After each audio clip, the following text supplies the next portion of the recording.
That guy looks dangerous.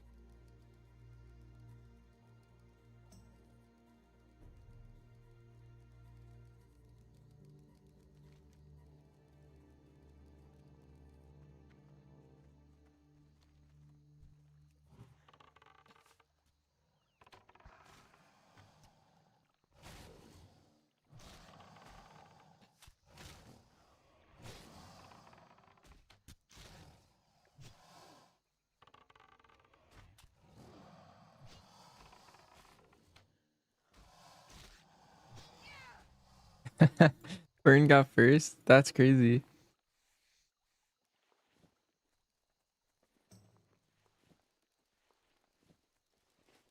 Burn was so quick. I should kill my way.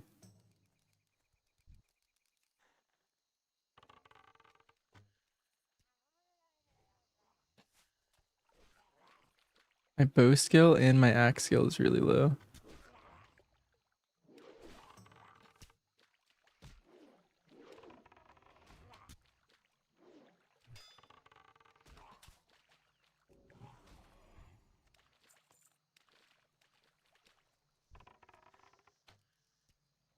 Hi, Tally. We're doing some slow TBC leveling.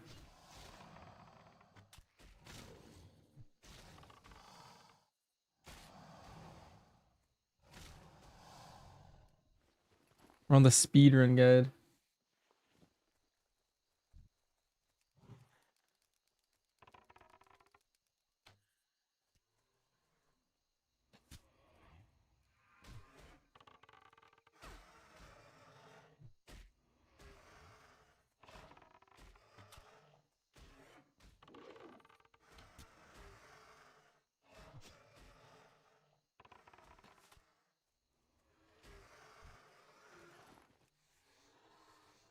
And that's the guide for the rested XP link.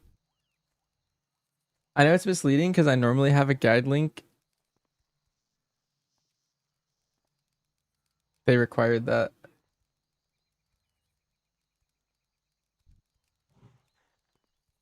I do not currently have a pre-patch guide.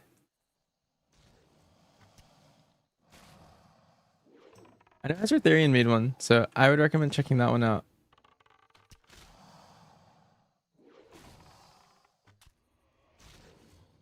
You need some pre-patch stuff.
Are you looking for like modern talents, maybe?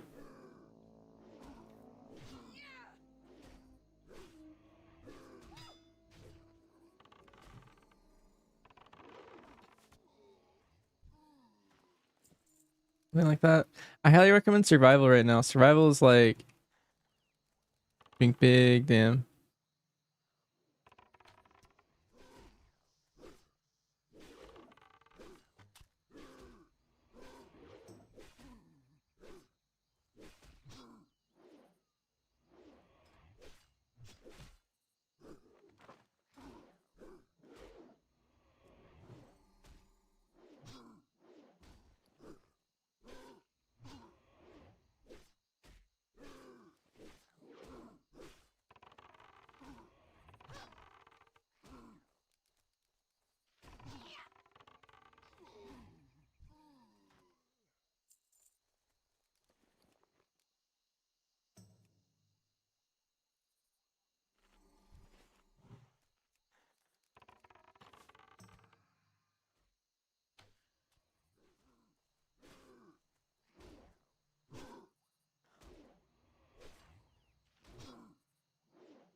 Am I doing? Have a good day. Yeah, how are you doing?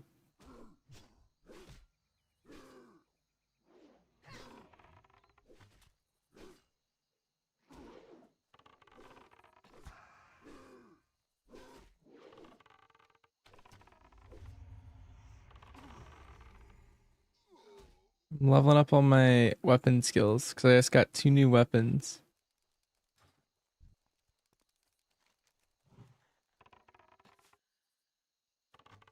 That's still recharging.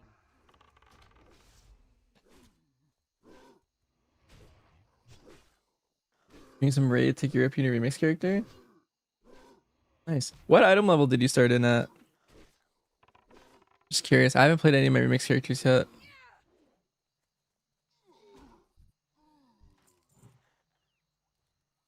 I'm doing melee or range character build. I'm gonna be doing like a melee weaving build long term. Everyone keeps saying survival is crap. Uh, wait, who's been saying that for how long? I feel like survival is pretty good.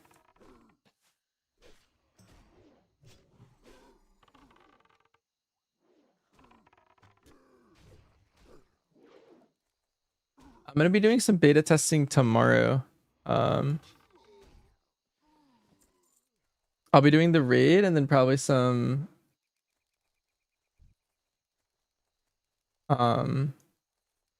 some dungeons after that.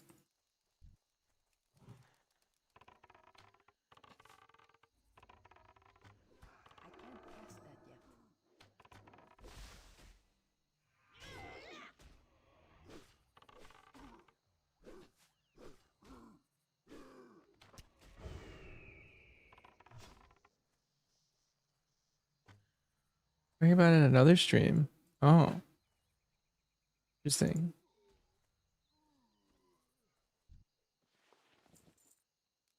I don't know. Every time I play survival on beta, I feel like I'm topping. Like I'm doing a lot of damn.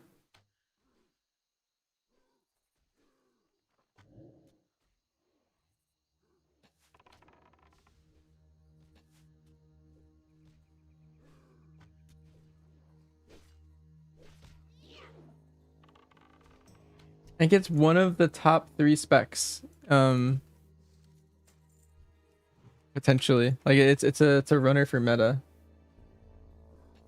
We'll have to see how it shakes out, but right now it's looking really good.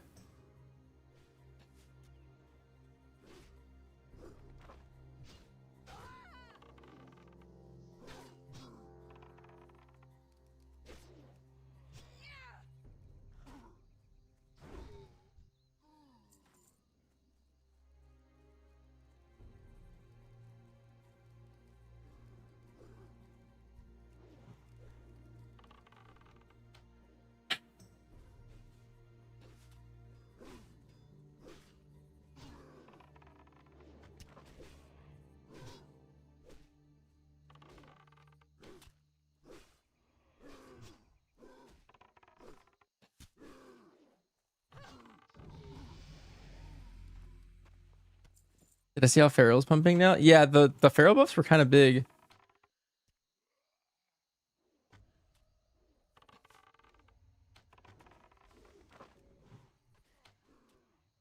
That spell isn't ready yet.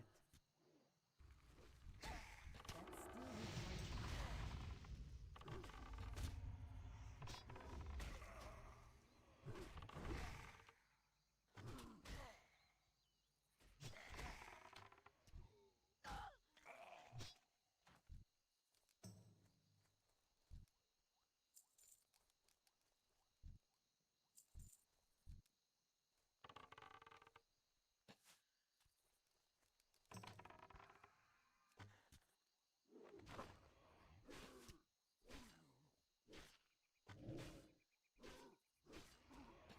Why not Ravager pet?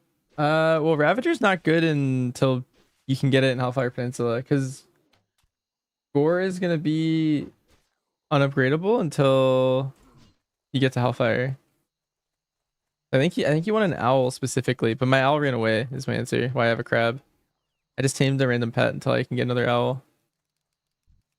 Maybe I do a trip to get an owl from like Ashenvale soon.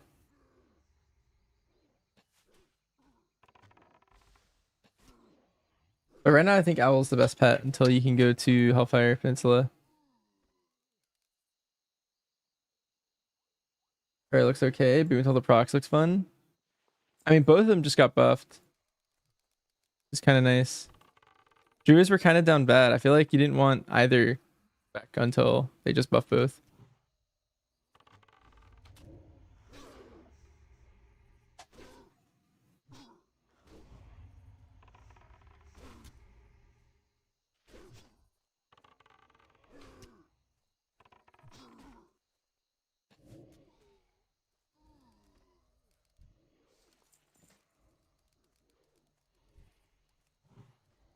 I'm out of range.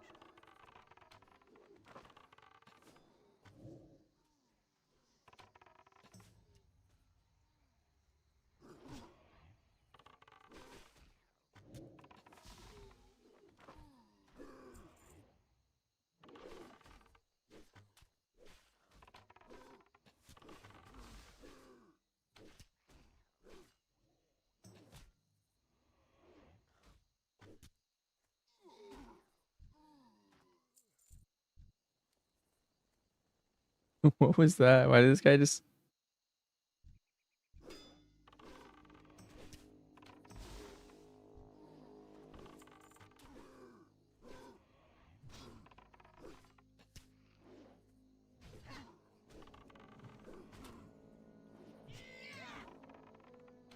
Am I playing Draenei? You have a really good racial that gives everyone 1% hit in your party. So a lot of raids will play a survival with Draenei hit. Um, because you want like one survival hunter in every raid, and then you want like 5 Draenei's to buff each group. Oh, my stream broke.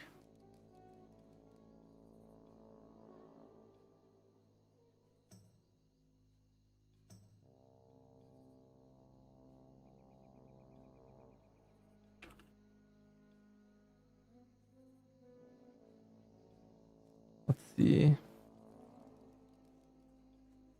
I think it's back.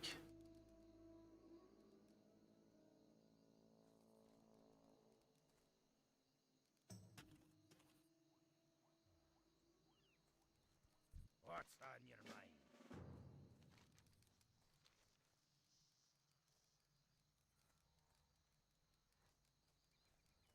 Yo! Glad I could help!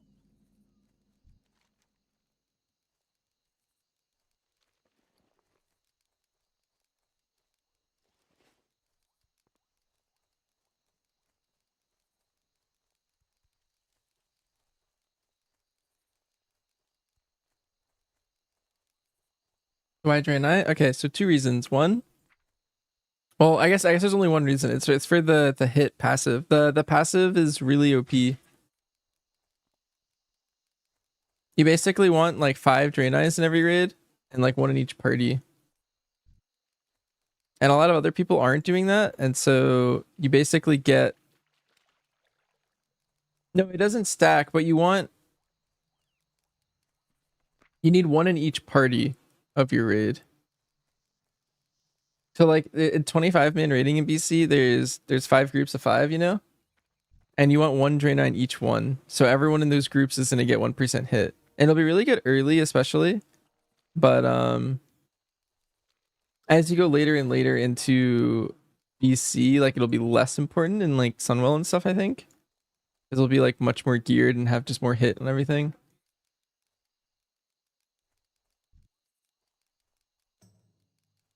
But especially in like the first couple tiers, I think it'll be good. And then it's also really good in dungeons. You're just buffing your whole group 1% hit. So like, let's say I was playing with another hunter and we had the identical globals and identical gear, but they were Night Elf, but I'm a Draenei. They would do more damage because they're getting my buff. And then they also have their Night Elf racials. But because I'm there, we're all doing a little bit more damage. So it's pretty good. 1% on your whole party is kind of insane. And there's going to be a lot of shamans that are Draenei, but I think they get spell hit.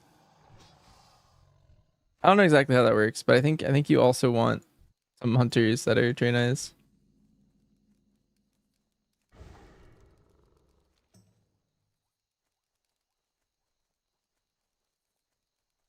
And then I also plan on playing survival because survival buffs your whole raid too. So it'll be pretty good.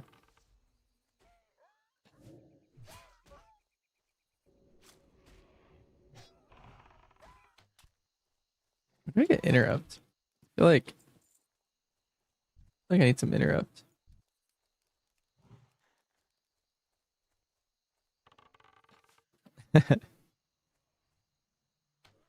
Yeah. I mean, it doesn't really matter. It's very marginal, like your racial DPS. So in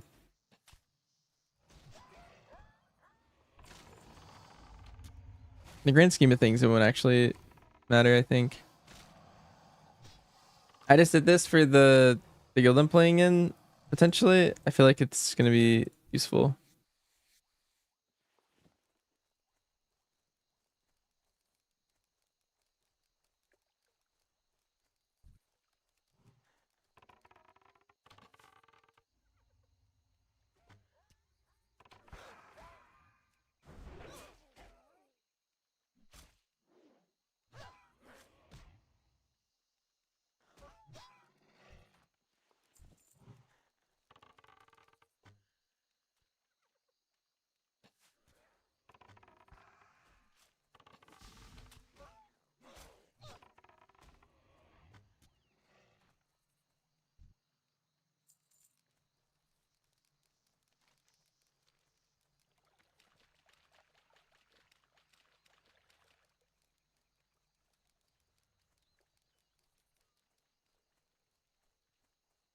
Hi, Zoom.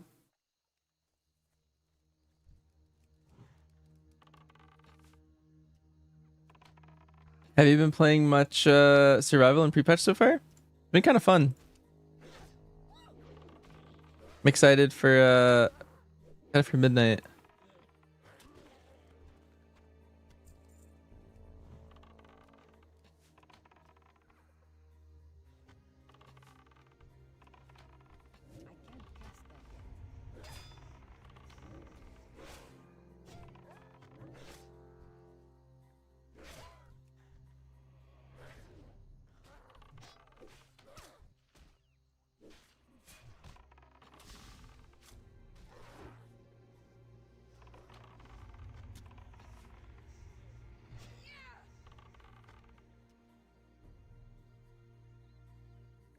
Have you been playing a lot of MM?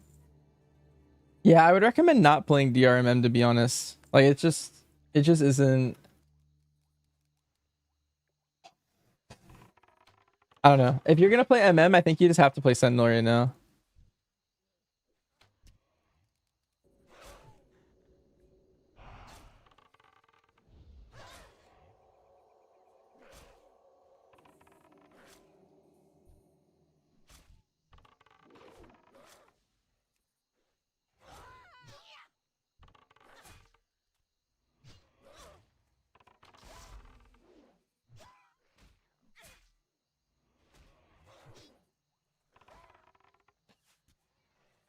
Dark Ranger BM seems similar to DPS pack leader. For what?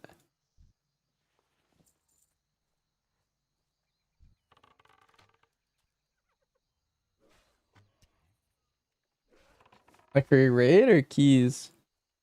For keys, I found pack leader to be like definitively better for me, and then for raid, I found Dark Ranger to be definitively better for me.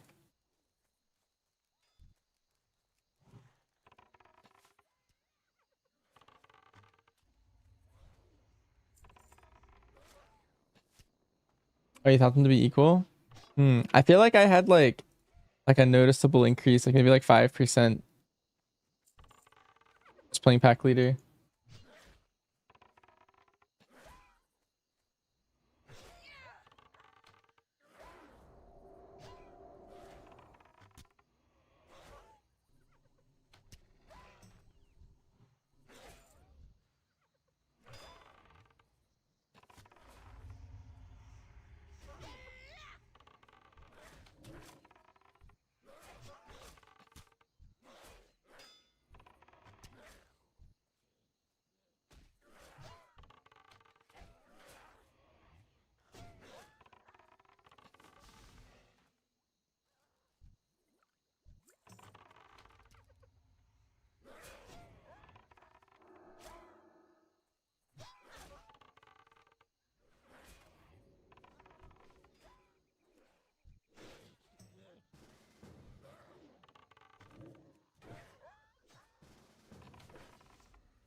I see everyone has hit.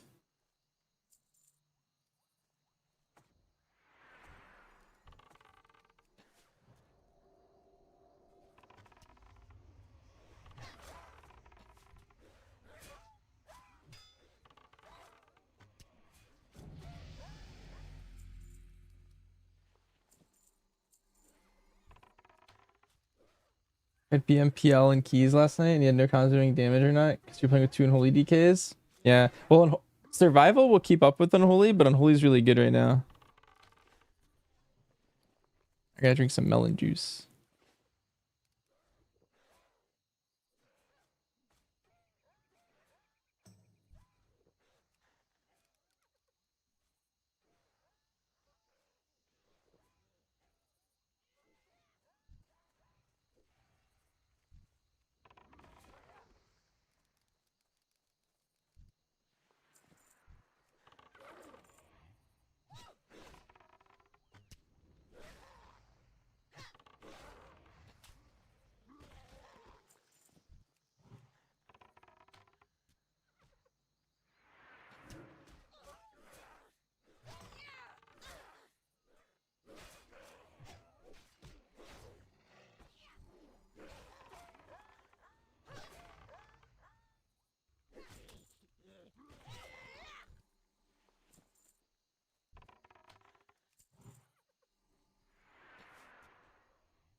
We're just like giga hyper farming these gnolls for fun.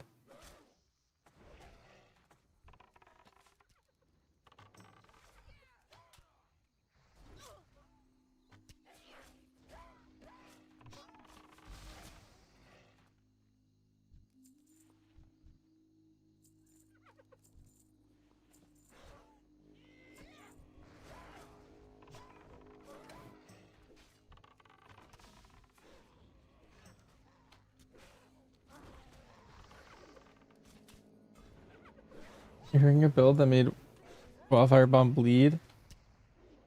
Have I tested that? Yeah, it felt a lot worse for me when I did that. I one of my recommendations to Blizzard and then like a feedback was that I wanted them to have more of like a defined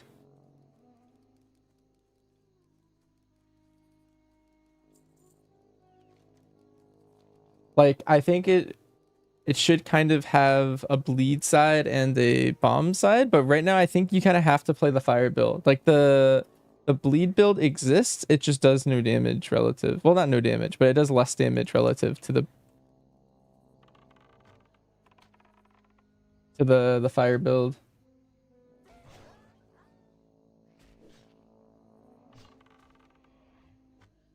That guy's so fast. Target something first. He made me pull a crocodile now. Let's see, is my axe skill good now? That's good enough. I can actually use it now. Let me level it up more.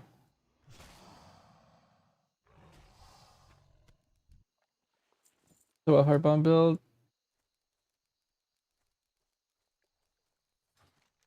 No, yeah, that's what I mean. Like, I understand the build. Like, I've done a lot of testing with a lot of different builds, but it was noticeably worse by like a good enough margin that I think it probably just shouldn't be played.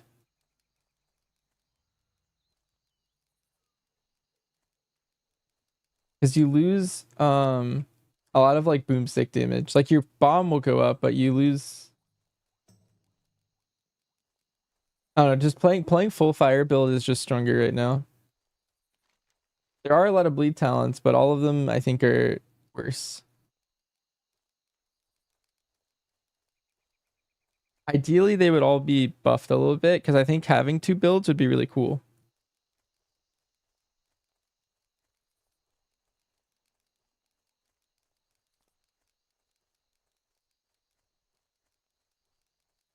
I think even with a monk, I think it's still worse to play bleed.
The cookie did.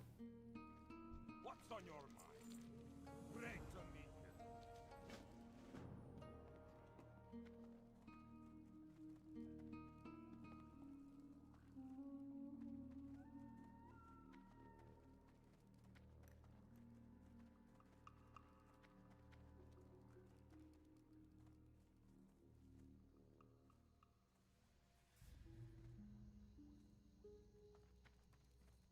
What can I do for you?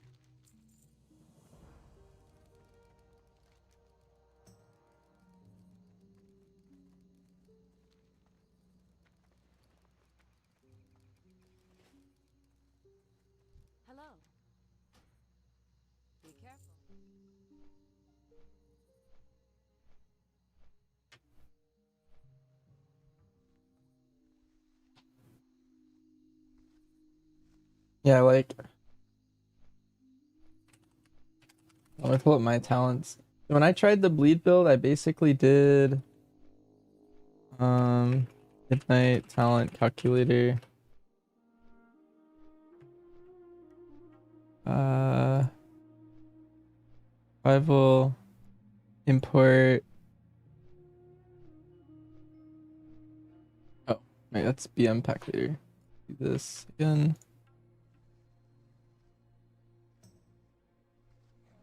Basically you took this choice node right here and you went to Wildfire Bomb. How good is Bloody Claws? I think it's really good.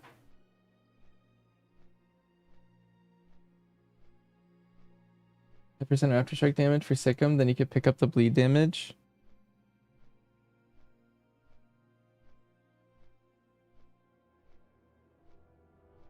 Like I really like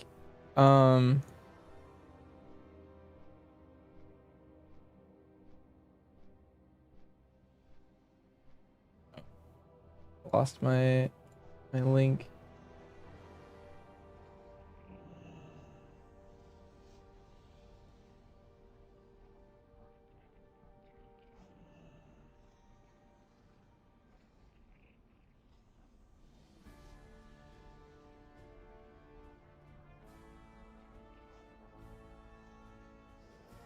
%16 bleed damage. Better than 12%. Yeah, but fire damage is your boomstick. Or not your boomstick, it's your where is it? You're getting more. I feel like Bloody Claws is extremely powerful. And then your pitch is also fire.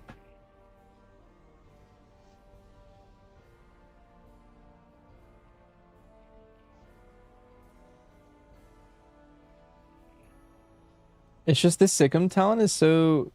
Well, so what else are you dropping for shower talents? So you're putting 2 points here. I need to lose 2 points now.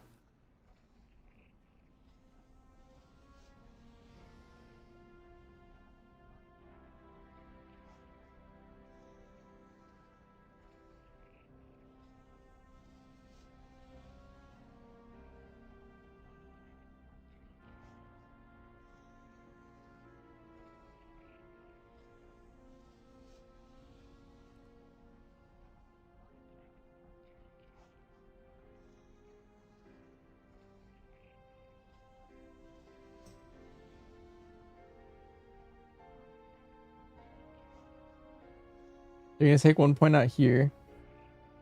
So you're trading 6% damage for 8% damage, which is a positive. But you still have 1 extra point.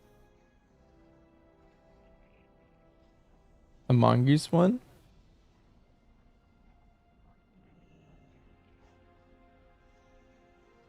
Well, I did already instantly remove the mongoose one, but you still have 1 extra point.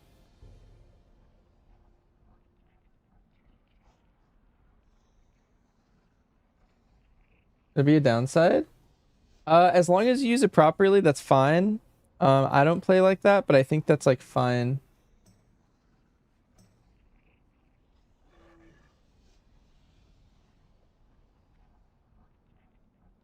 You're not sure what's going on in my tree?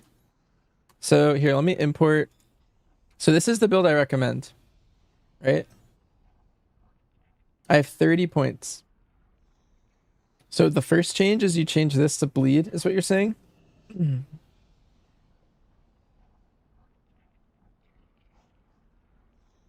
Put command energy and attack speed for bleeding enemies.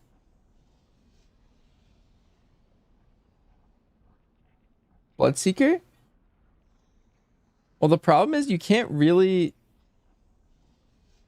I mean, this is extremely good. For like your single target damage. And then kill command energy.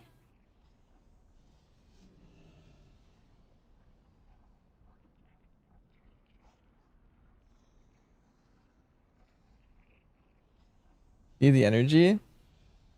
No, you could drop flankers. It's just you're not really going all in on So you're saying you take that out, and you're saying you also take this out.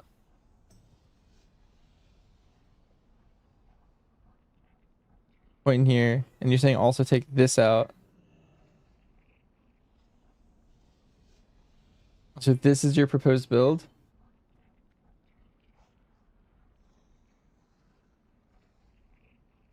The thing is there's no Sims. If you could do a key.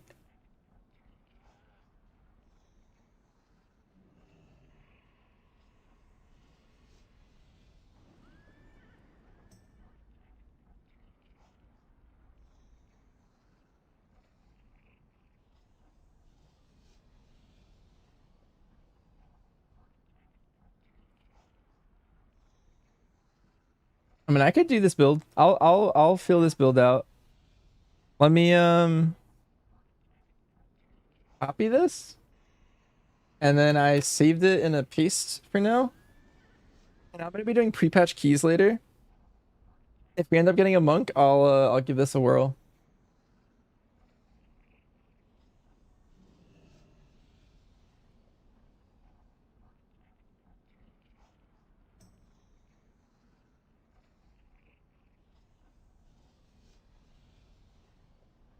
Wait, what's wrong with pre-patch?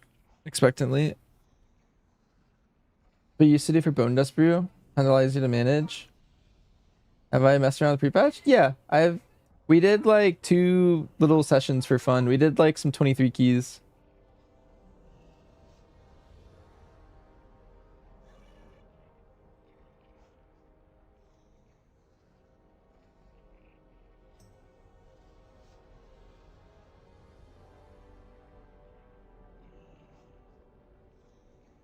Did I do survival? Yeah, that was mostly what I've done. The other specs are like really far behind.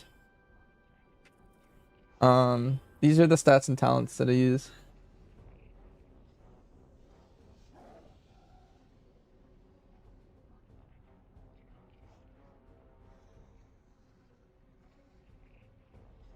Dropping Mongoose Strike is 1.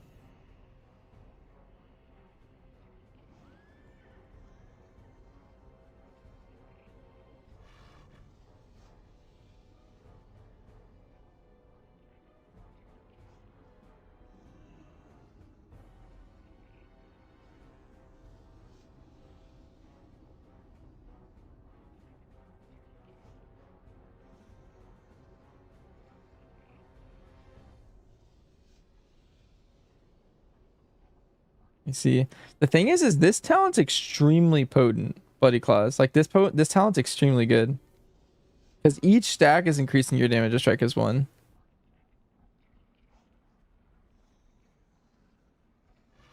Enough talents for DRMM? Yeah, I only put the talents that I think people should use because there's some builds that are just really weak that I wasn't liking.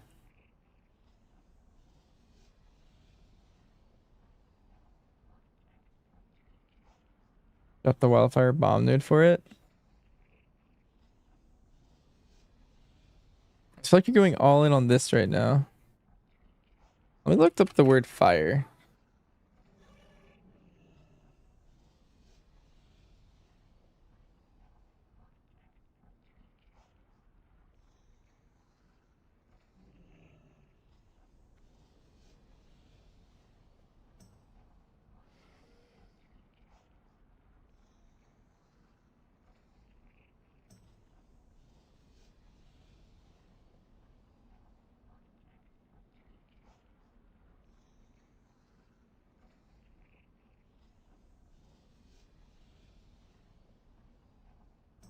Is Butchery no more? Yeah, Butchery is removed. Is there a better way to track Sentinels, Mark? The way I do it is the best way I've found. I'm sure there's other ways to do it, but just setting up my UI the way I did, I think is the best way for me to track it. I just have like a cooldown manager at the bottom and I just see it there.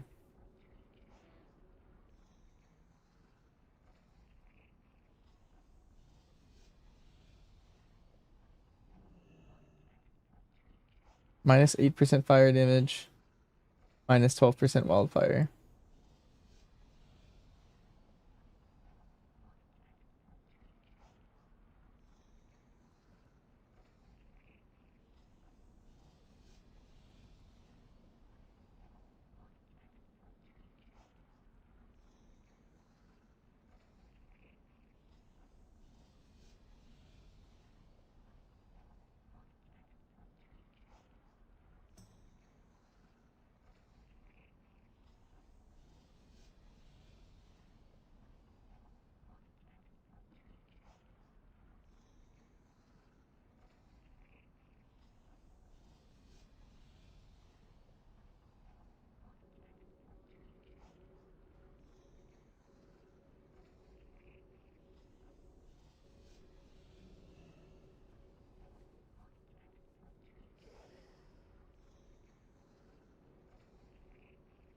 What's the reason? Volley itself does a lot of damage, and then it also gives you double tap. So in terms of like your single target damage, it's just beneficial to play. You do a key of survival. Yeah, I would recommend doing some serve stuff because I think it's very, very strong.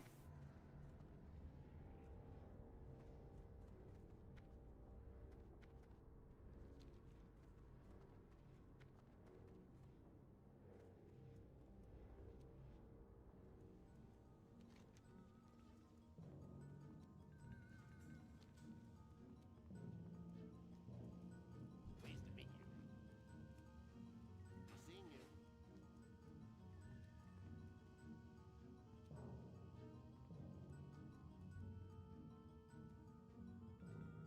you. Yeah, yeah, I'll give it a whirl. I think if I play with like a monk, I think it could be a decent idea.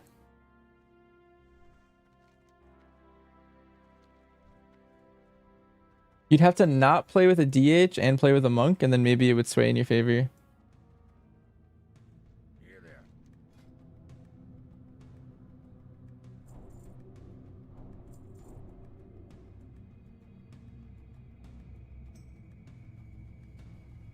Oh, is that everything?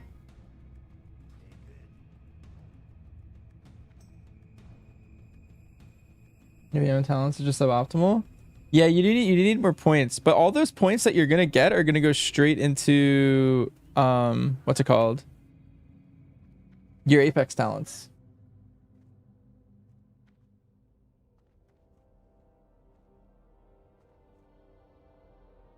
You played Dark Ranger BM, Lead Execute, Assassination, and Conduit Windwalker Monk, and all of them got destroyed. Oh no.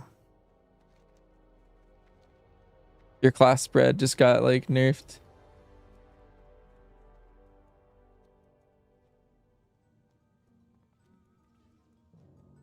What does it want me to do in Stormwind? I mean, I guess I'll see what it's up to.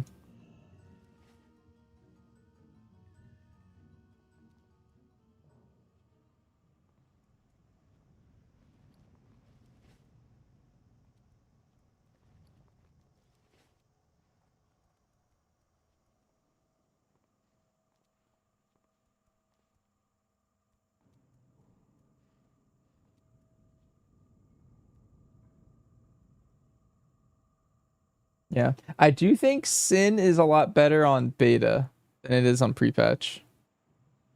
There's a lot of changes.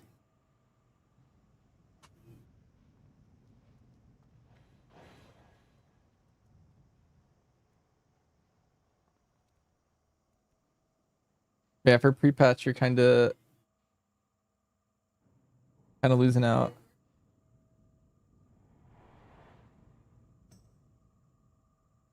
Windwalker also got a buff, and I have no idea if it was a good buff or not on beta. I just saw that I got to change.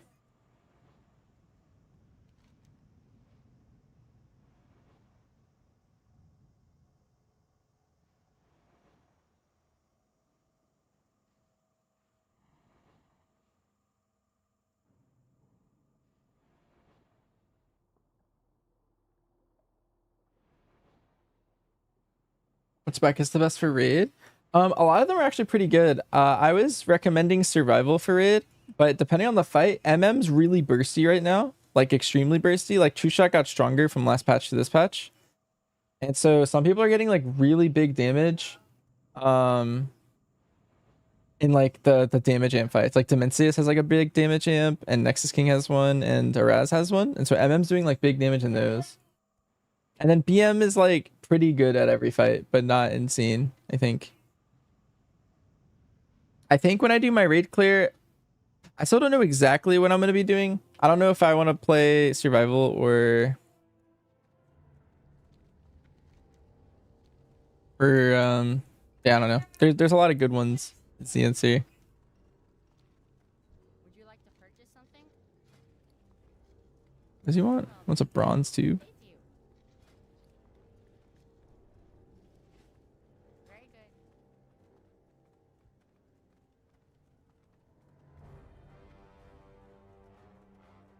Yeah, bronze tube.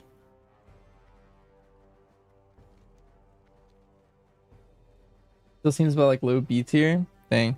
Ever since that one season in Shadowlands, Windwalker's been suffering. Like it's so sad. I feel like they had a really good season and then it's been just I don't know. It's been like very mid or I don't know. It's just not been great. There was one point at the start of Undermine where I thought it might be good because it was insane in raid and I thought it could have a place in keys and then it got nerfed. And then I was like, "Oh, well."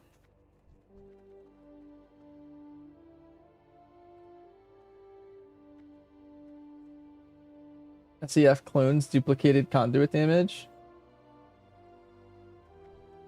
Yeah, that was sick. I think that's what's it called? I think PvPers know that. What am I doing in TBC now? I'm about to head to Darkshore, I think. I don't know. I'm following the Rested XP guide.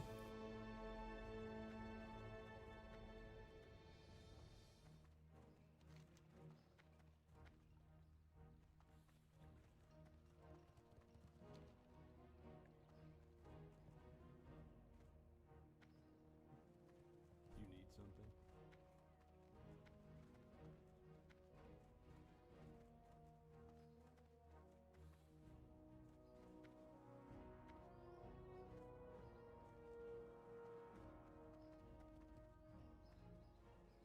Guard. I forget where the cooking vendor is. I gotta go find it. Or cooking trainer. I think it's here, but I don't know if that's a retail thing or not.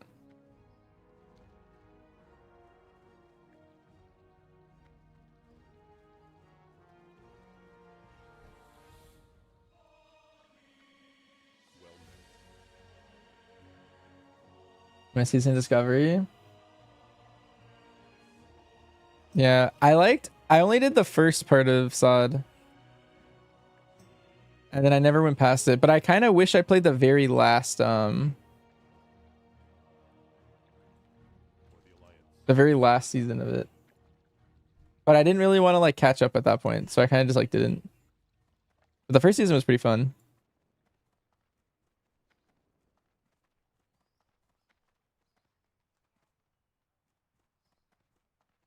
But yeah, Dengen, back to the what's best in raid. It's kind of hard to tell because I'm looking at logs and a lot of people were doing like exploits and cheating. So it's a little hard for me to tell by analyzing logs right now. So I went looking the other day and it was What can I do for you? not good. See you later. Yeah. So like some specs are just like doing like crazy stuff. But I can't tell if it's like if it's because the spec's crazy or that guy was just wearing like time walking gear and doing 10 times his damage.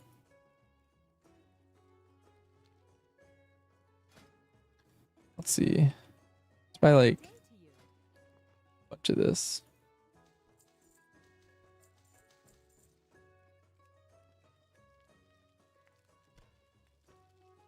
Between tiers is too long. Yeah.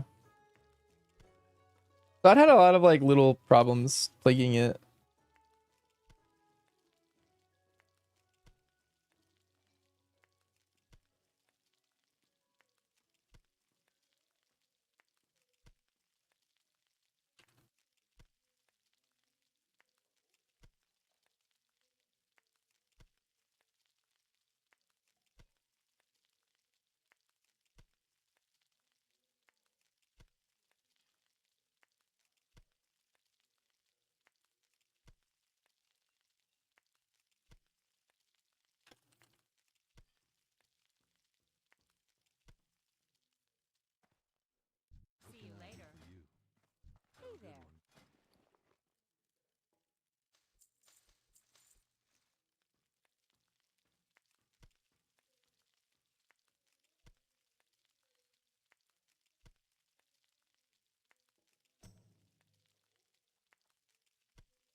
Keep low rolling on this bread cook. Oh, there we go.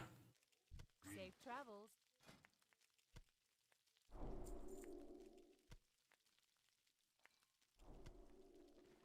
Be careful.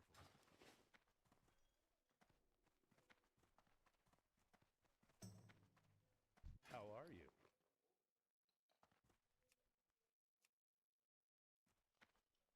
Have a good one.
I've only been playing the pitch build. On pre-patch, yes. On beta, I tried like 50 builds.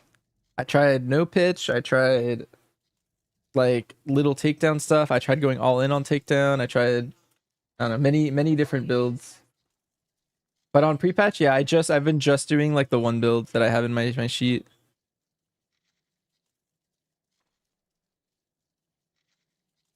The pitch build just gives you a lot of AoE.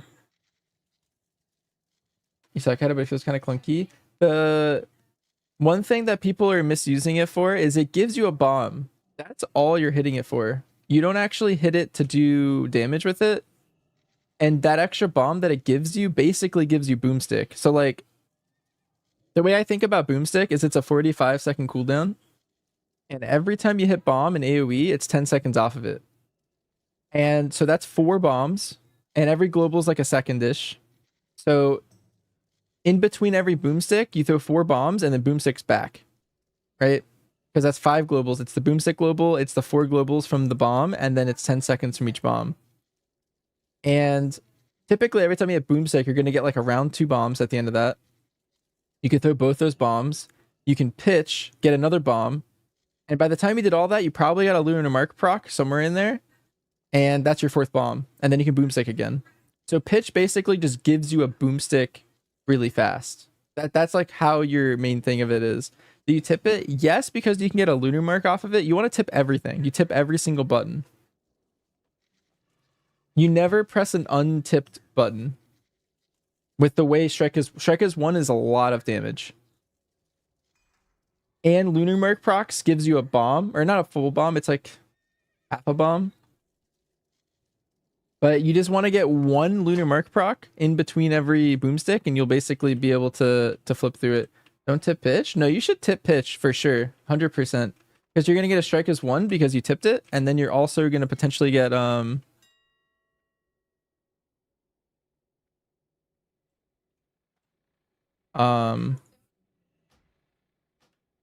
a Lunar Mark.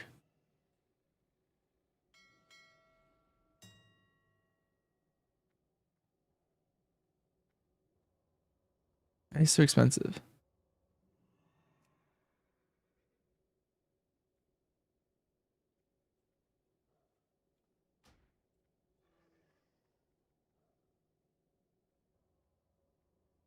Whatever.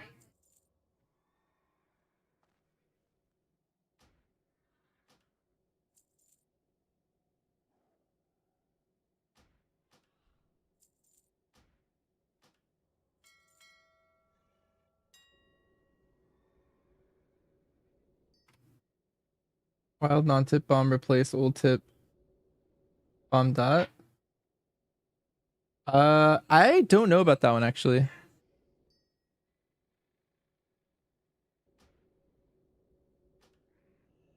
5 gooey spider legs.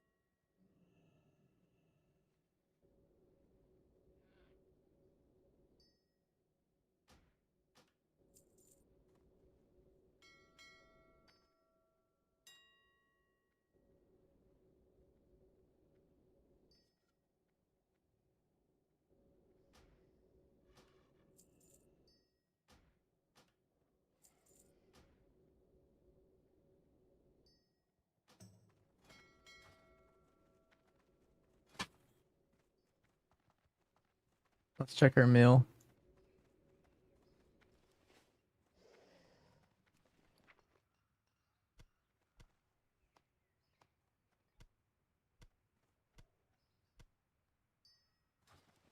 About one short. I didn't count right.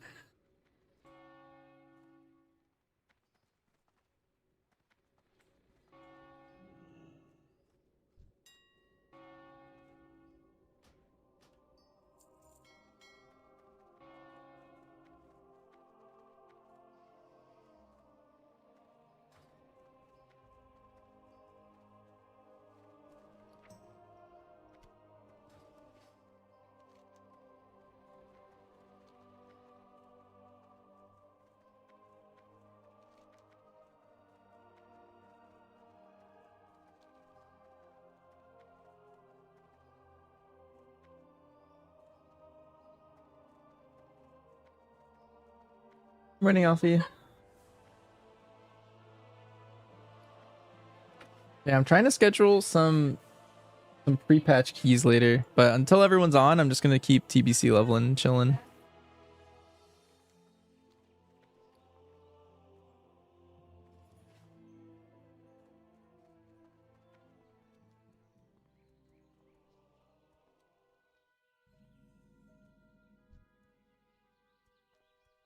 See by the end of tonight.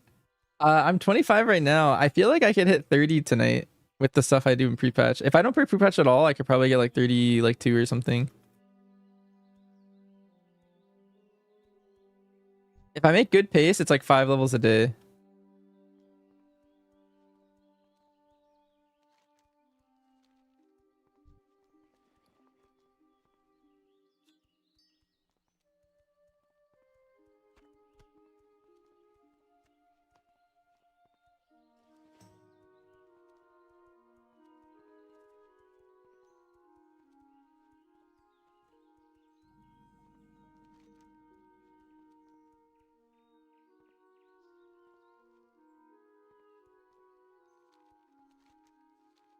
I'm gonna stop by here to cook.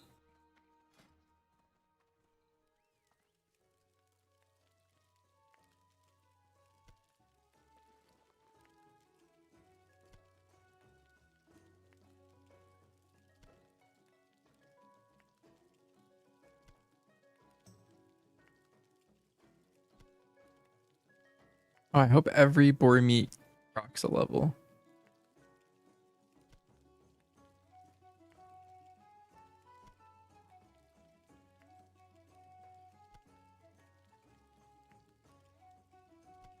Oof. That was more stressful than like mythic rating.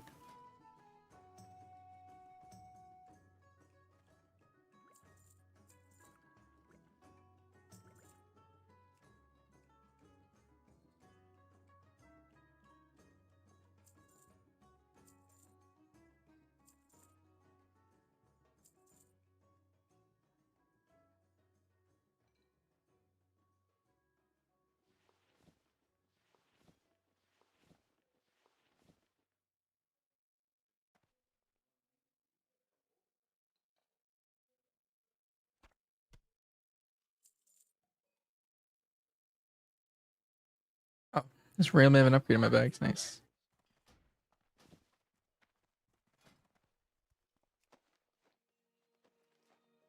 One thing stressful is Mars freaking out. You know, Nexus King was one of the most stressful fights for me because every time Marsh freaked out in the last phase, it actually like raised my part rate. Like every time.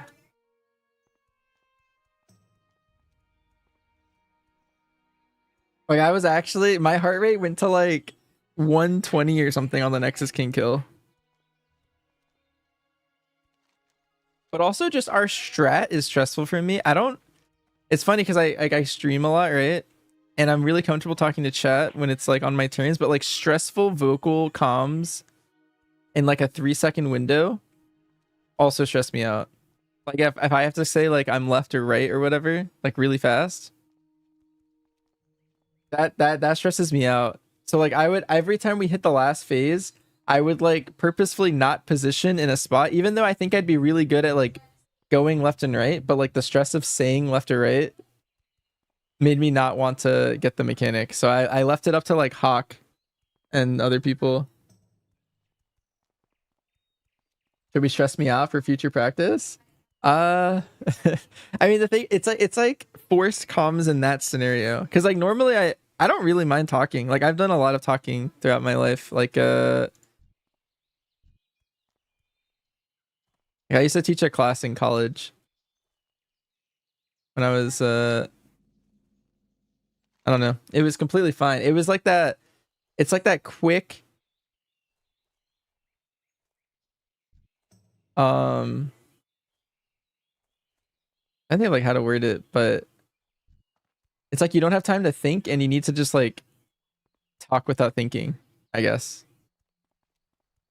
Those kind of moments stress me out.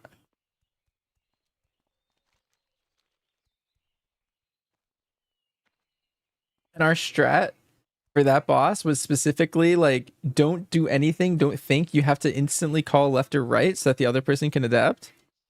And a lot of people in our raid didn't talk.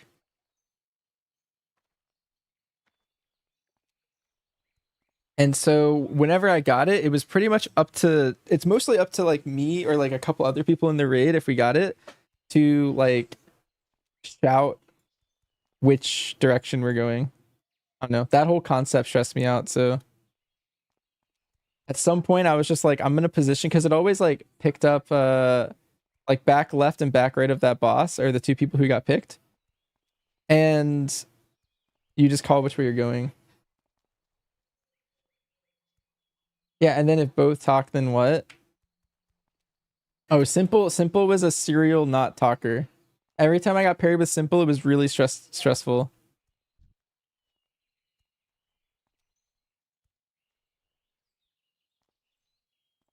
Yeah, the unmute.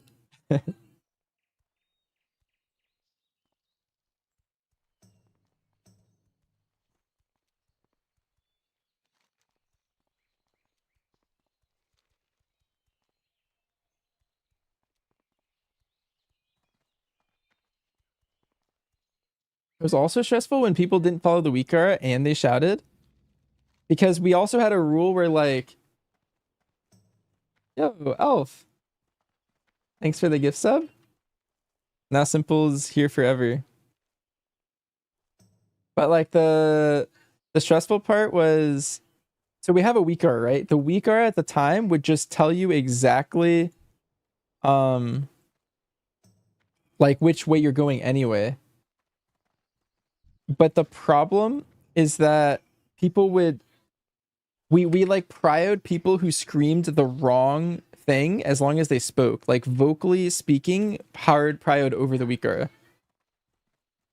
So if someone like read it wrong and screamed left while I had left, I had to like adapt and then like say right and go not with my weaker. When we could have just followed the weaker. I don't know. There was like multiple things that were like throwing me off. I don't know. I didn't like our strat, but it was the best way to do the fight, I think. It just was uncomfortable.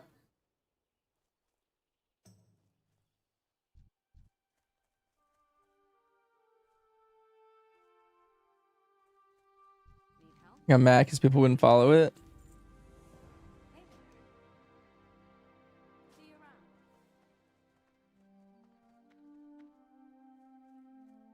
What can I do for you?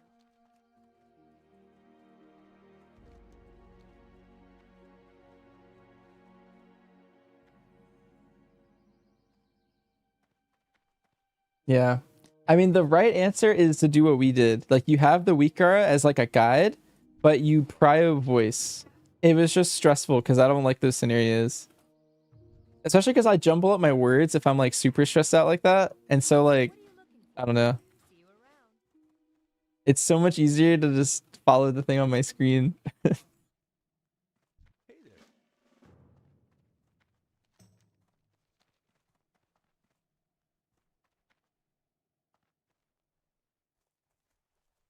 I debated Marsh into me and Wumbo were a duo, and Marcel Hadi was quitting.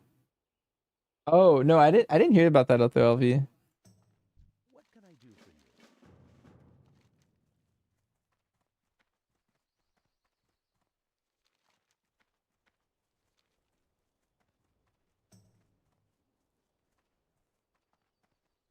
Dude, where's my next owl? I gotta look up when the next like good level owl is.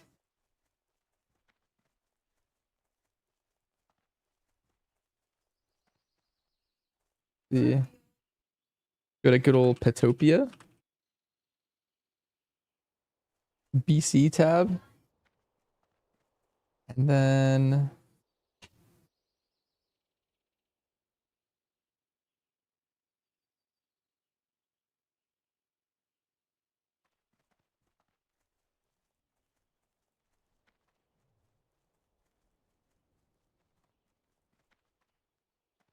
I think it's Screech.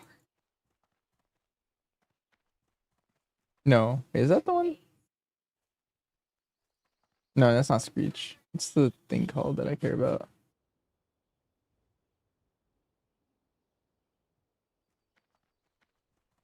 Maybe it's Cower. No, that's wrong.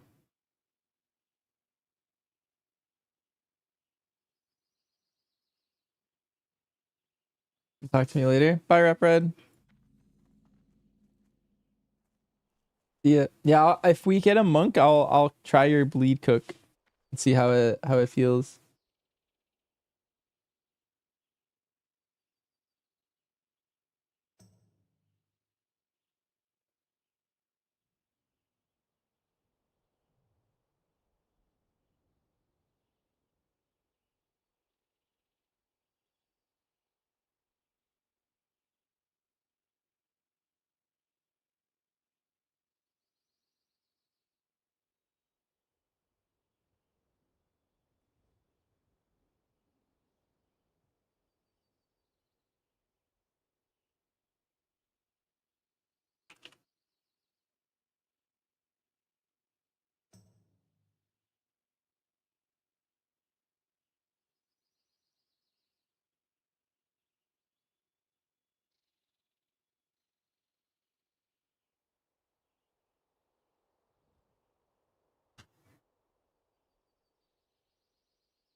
But I kind of want to bore.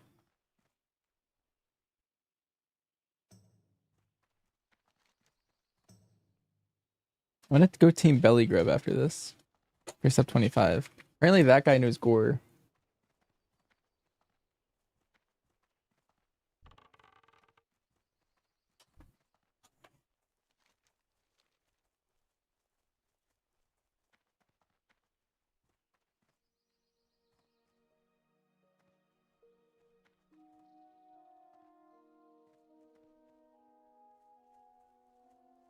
Yeah.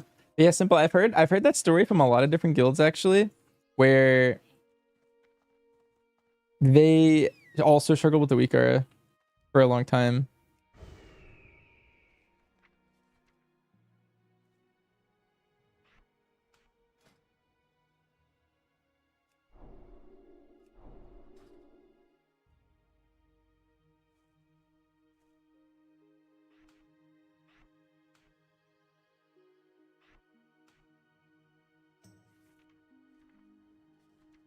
Let's see. New Raptor Strike.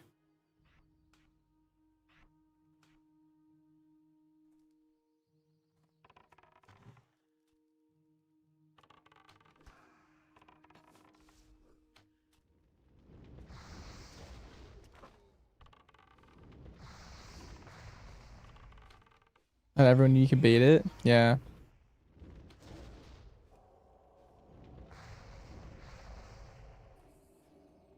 You guys are kind of messing me up. I gotta get out of here.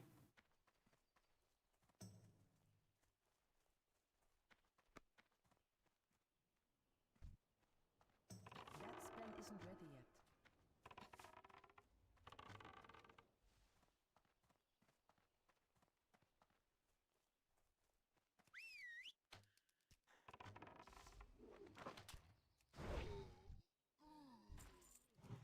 I need to get closer.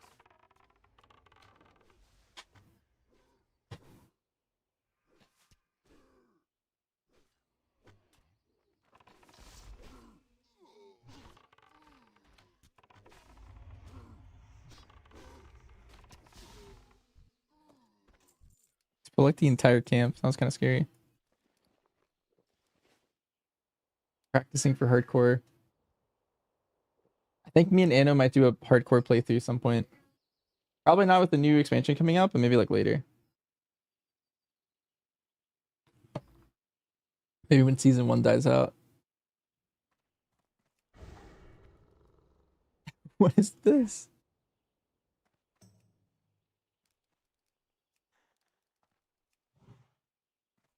Hardcore was fun for you, but only one time.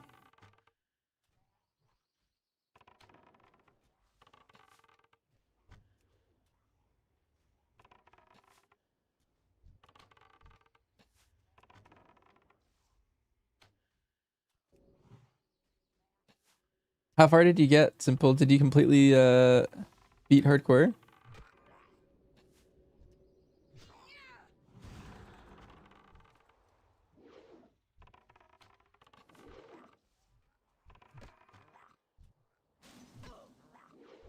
You max out?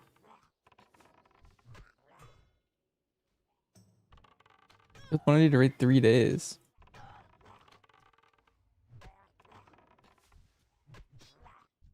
That is kind of crazy.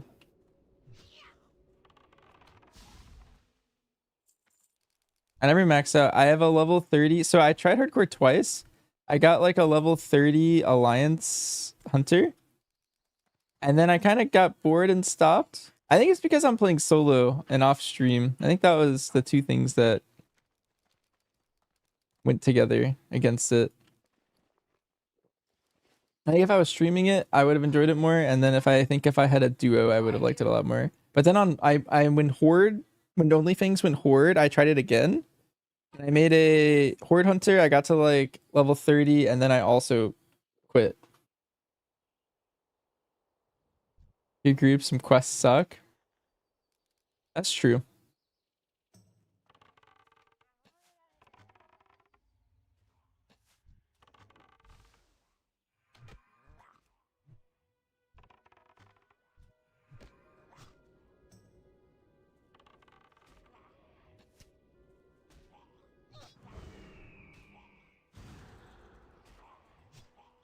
$35 to $50 is the worst section of the game. Yeah, it just gets really slow. I don't think I quite got there either time. But I was like starting to reach that, I guess.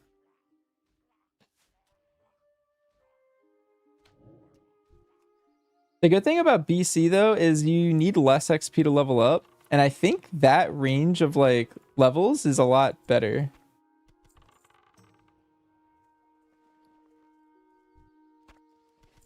Because like you need less XP.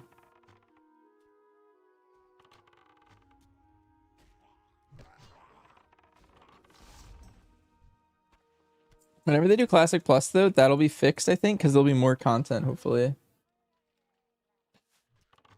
You know, lock in and study instead of watching TBC Leveling. This is great second monitor content for your main monitor studying.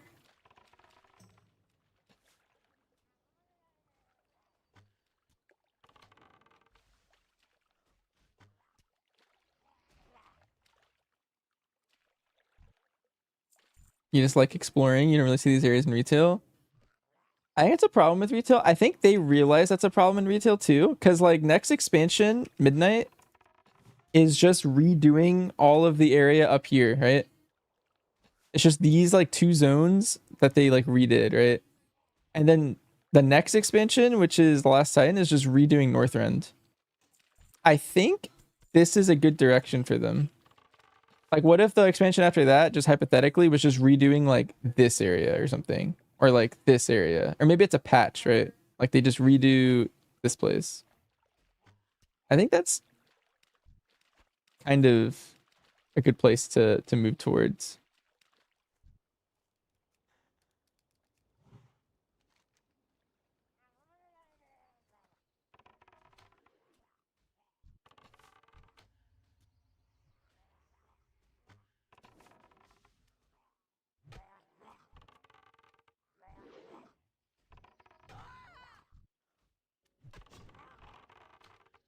I just double crit that guy. Just destroyed him. That's still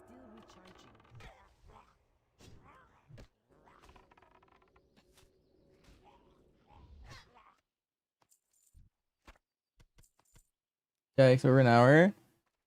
My stream did restart. My stream did bug. And also someone else beat her the first time. Burn got the first.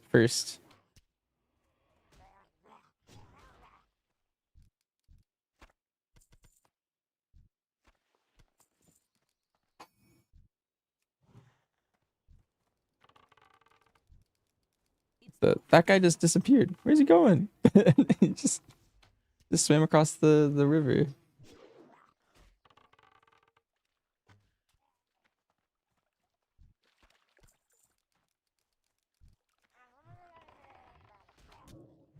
Can hack. So what is melee weaving? Is it this what I'm doing right now, but like probably casting spells too?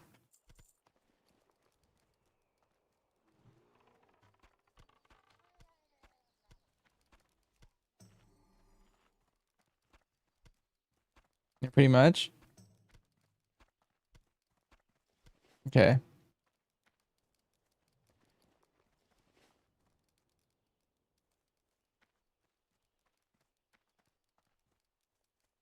Two to three range attacks and then weaving in. Hmm.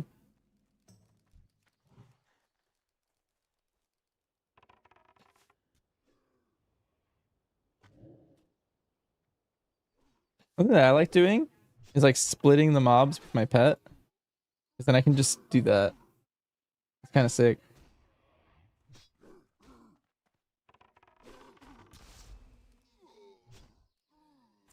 Yo, it's Wit. Our Night Slayer Horde. Yeah, he told me. I had already picked Alliance, but I think that's fine. I don't know. I don't know. It's unfortunate. I ran into Snooze. He was on he came to Darkshore. But then he phased.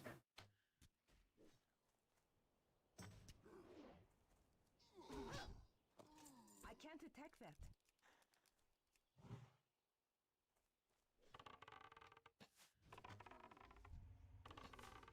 Like right here, I'm setting myself up to get a range or a melee mob.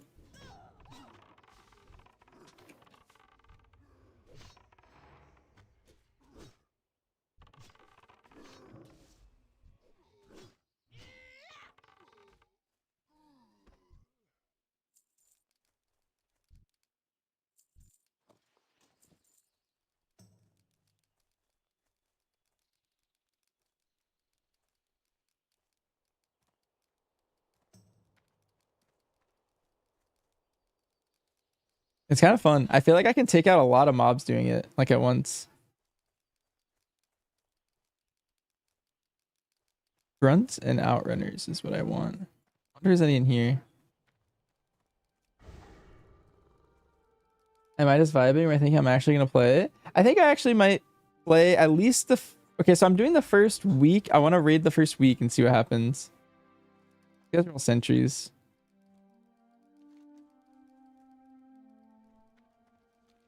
Oh, there we go. Wait, no, that's a sentry too.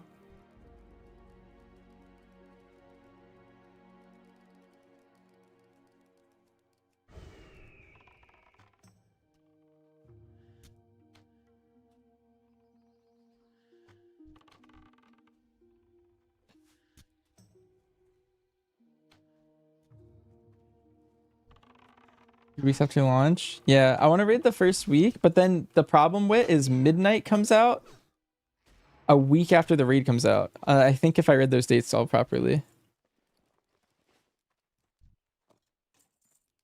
So like once the Midnight raid tier starts, I'm gone for like bare minimum like 6 weeks. Like I'm not gonna log into TBC once during that time.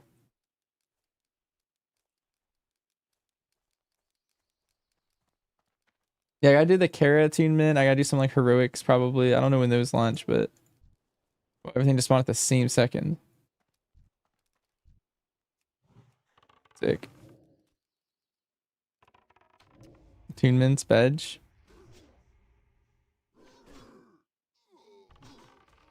Yeah, I wonder if I'm gonna ding early enough where I get to do like any of the PvP farm or any of the old raids from Classic before the expansion drops.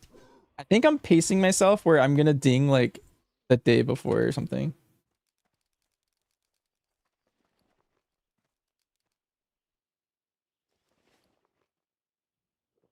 To drink before this pull.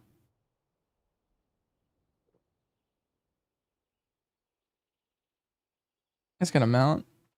That's crazy. This is my strategy. I'm gonna freeze trap that guy. I'm gonna use this guy as my melee weaving guy, and then I'm gonna auto these guys.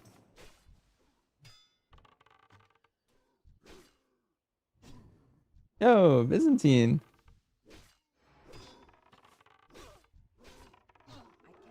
Thanks for the raid. Welcome all the warriors.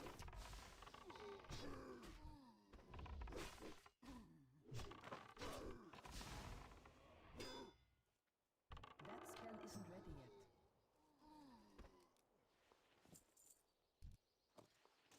Welcome everyone. We're gonna be doing some TBC leveling for everyone just tuned in, and then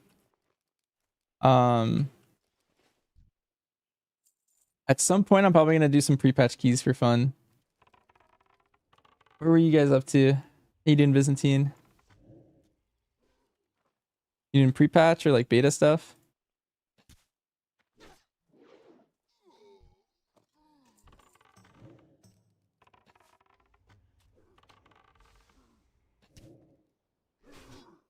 Almost Masters in the new league season. Oh, doing league stuff. That's tight.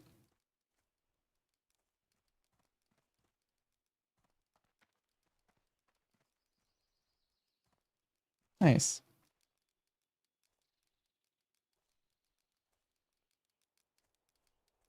Yeah, with this downtime, I'm mainly doing TBC stuff.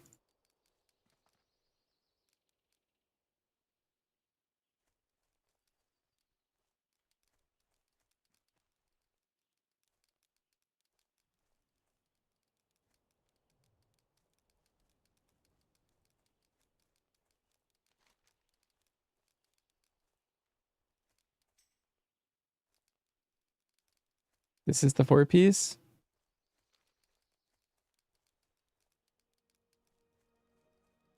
Four seconds off traps, and then each time I use KC, I ignore 600 armor for 15 seconds. What the?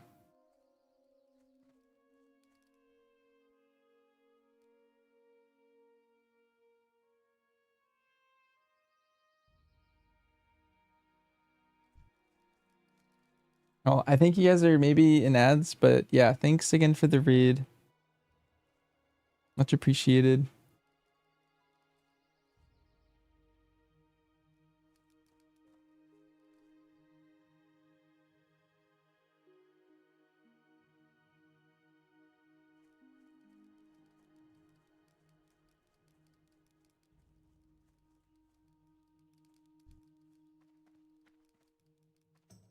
Waiting for these guys to respawn, and they all respawn at once for fun.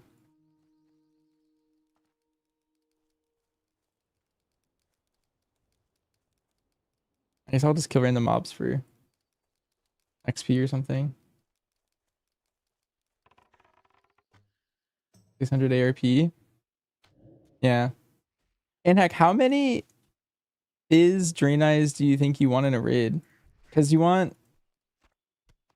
gonna have a bunch of spell hit from Drain Eye Shamans. Like, are you looking for 5 Hunter Drain Eyes? Is that the number you were looking for? Because you don't have like full Fizz hit rating in the entire comp. Like you probably want a Hunter in the tank group.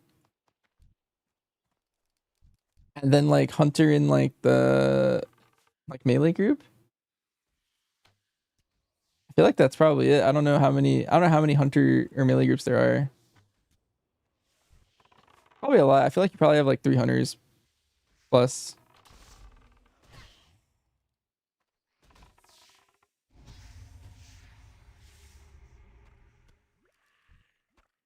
And 10-man ring's kind of fun. I like the idea of 10 people just raiding together. Oh, guys are spawning. Nice.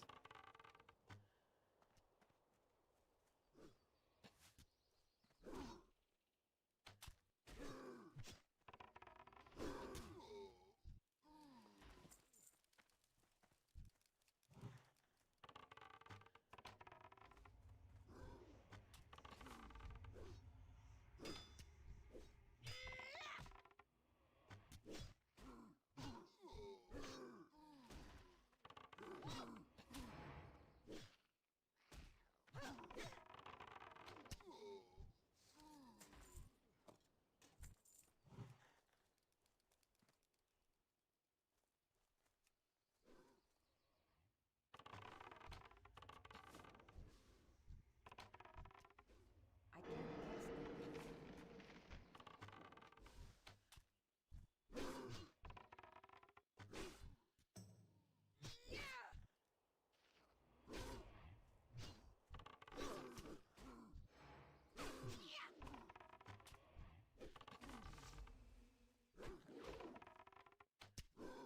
That's still recharging.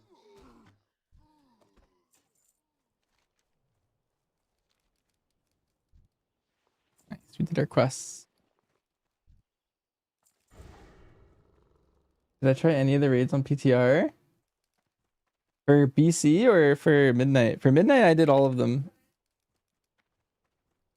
For BC, I've done no PTRing. Yeah, I've done none. Everyone tells me they're extremely easy because they like nerfed them. They're post nerfed.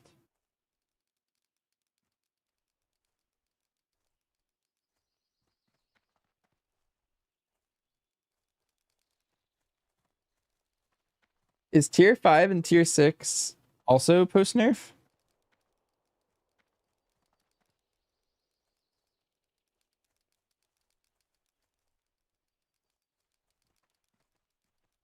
Tier 6 never gets nerfed? Okay, that's cool. I don't know. My main thing is I do want to do Sunwill.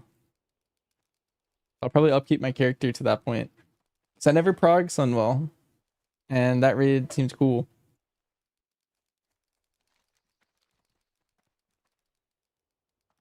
I plan on making guides for all 3 specs, and if so, just rotation and also tips on mythic bosses. More likely it would be tips for specific bosses or dungeons. Actual guide stuff, Azratharian usually does a pretty good job of doing like he does all the written guides first off, and so his video guides are pretty good too.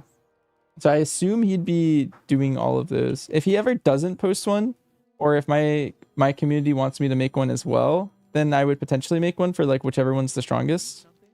Safe travel.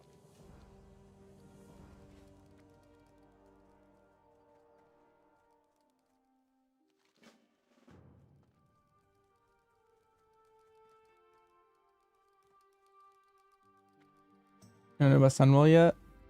Can I help you? Also, wait, Anhack, should I tame this boar? Because he has gore.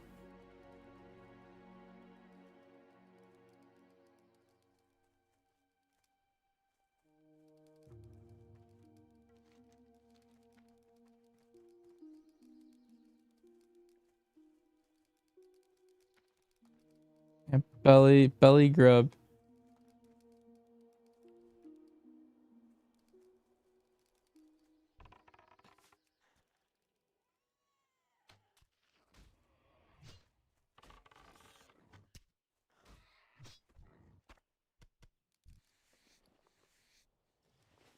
Oh, wait.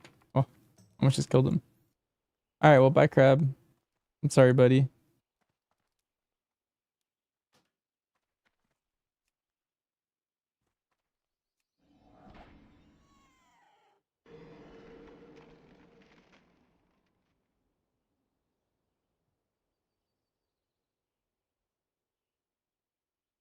How upset are BM hunters right now? Uh, I mean, they're fine. BM's still middle of the pack. I mean, I feel like people get spoiled whenever they play like a spec in its meta. and then it's no longer meta.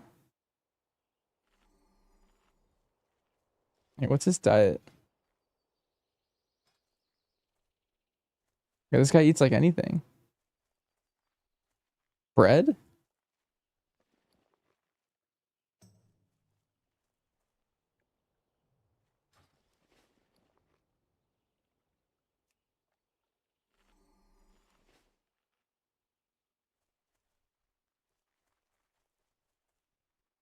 Yeah, this season is definitely getting cheesed by exploiters right now.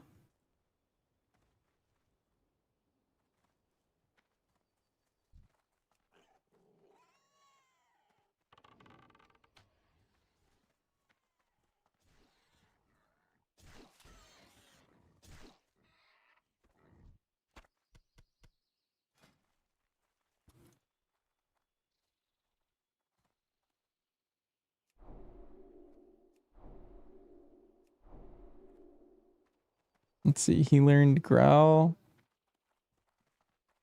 He's got no points.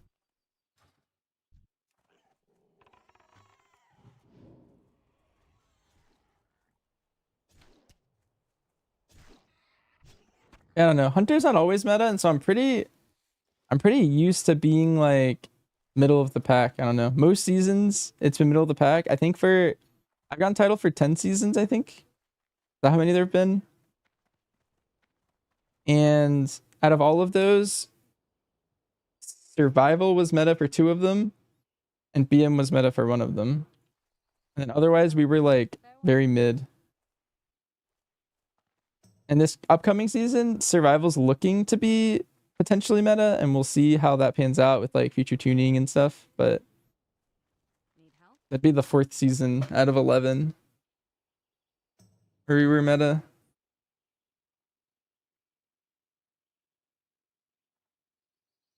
All right, I'm gonna go to the bathroom while I wait for Belly Grub to spawn.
All right, we're back.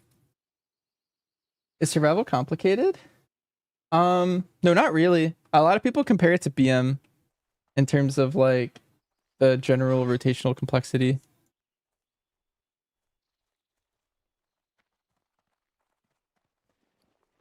My little guy's hungry again.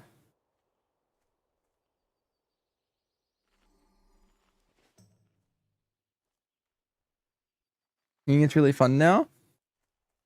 Personally, I kind of miss like season 1, The War Within. I feel like that was like peak um survival hunter gameplay. I don't know.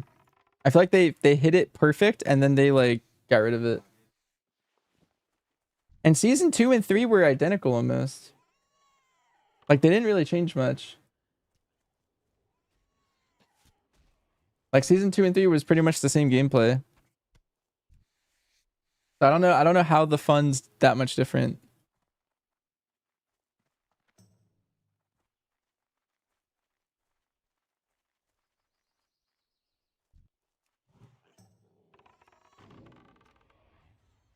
Hey, Constantine, thanks for the raid.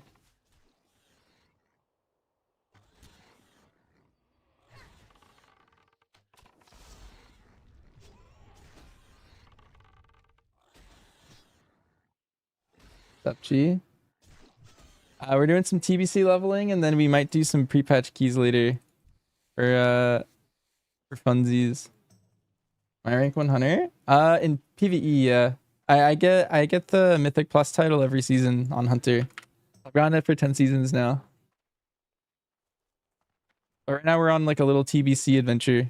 I never played it, so we're going through. Locked in.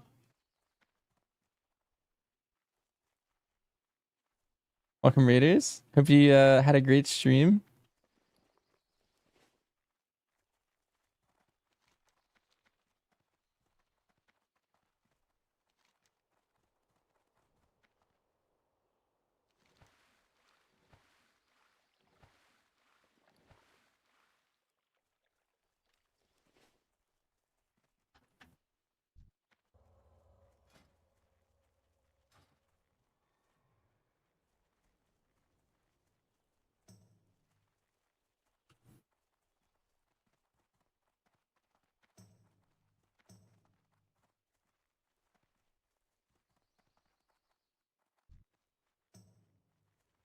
I wonder what this guy sells. Hey there.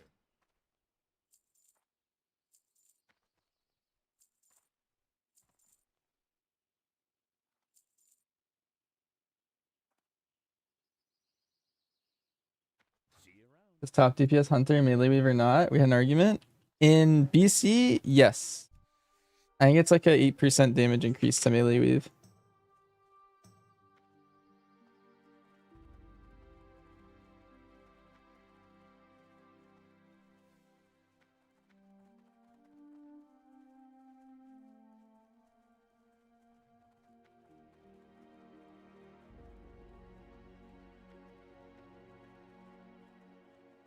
So Abolus, you asked, I'm a top rated player. When I say a spec is good or bad, how do I judge it? By which terms? It's basically like how much single target I do, how much AoE you do, how much prio I do, how much burst I do, what the sustain profile is, compared to other specs. So like that's kind of like the metrics I'm using. Your damage profile, like how you do your damage, is almost just as important as the damage itself, like what damage your number you're doing and like how you're doing your damage. Those two things are super important.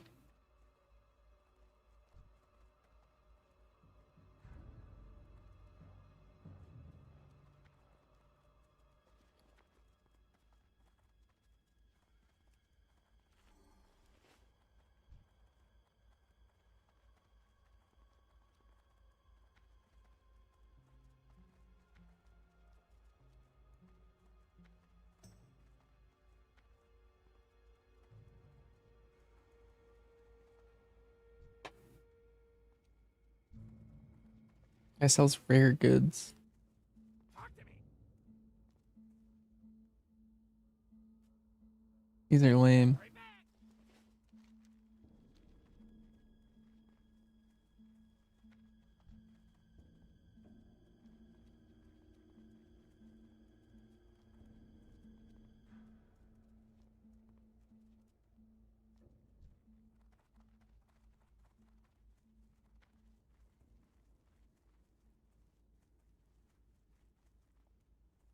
TBC?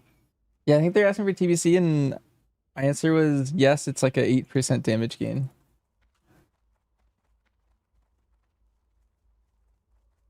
Assuming like, yeah, assuming you can get into melee on a fight.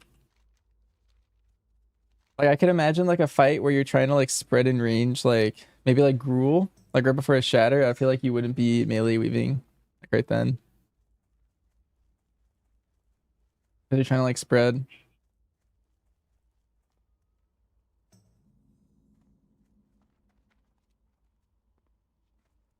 The perfect example. Nice. I've never done that fight.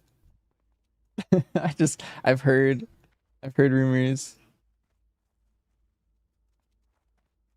King's honor, friend. You're doing a well run for the first time and getting too much conflicted info on every question.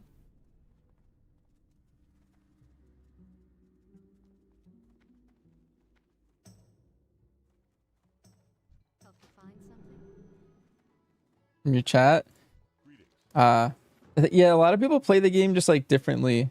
Like they'll have a lot of different opinions. Need help? King's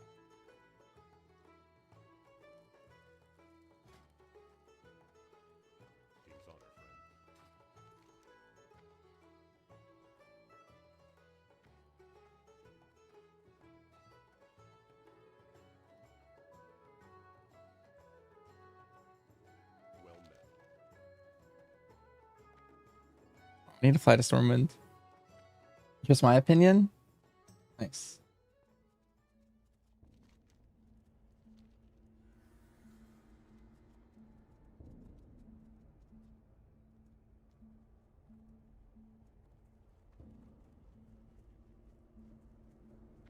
Hey there.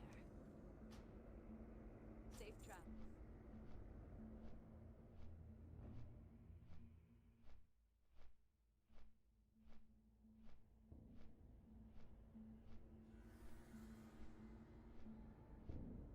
I'm sure I think there's like good videos out there that talk about melee weaving. I don't have any to link, but I feel like yeah, you just want to like make sure you're doing it right. If you like melee weave and you're like supposed to be like refreshing a dot or hitting another global, you could like potentially lose some damage. But as long as you melee weave in your downtime, it's probably pretty. So it'll be like 8% damage.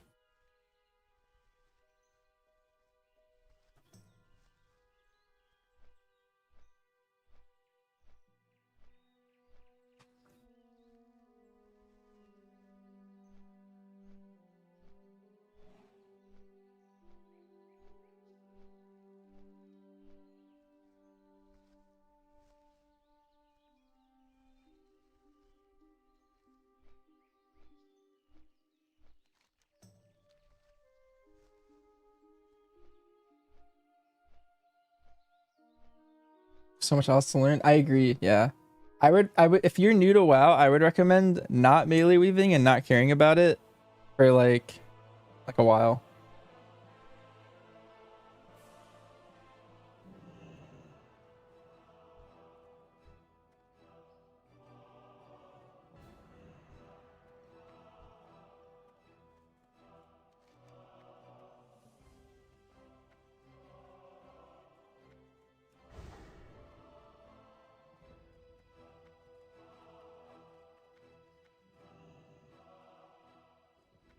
Yeah. Cause like at low levels, you don't really have much. Like my damage is almost entirely like my autos and my pet autos. Like right here, you can see your damage breakdown. And it's like 41% of it's this, 10% of it's melee, and then like my pet.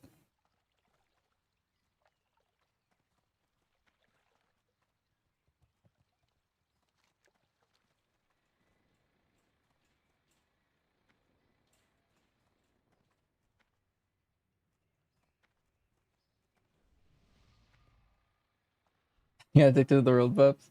Alien easy to learn and get used to pre-steady shot at 62. Hmm. Where's the flower shop?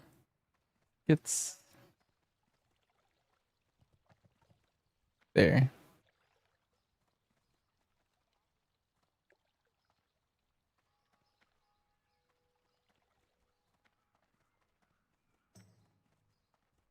Well met. I Careful. buy and trade. Safe travels. There you go. I think I missed it earlier. I was supposed to buy that before I left.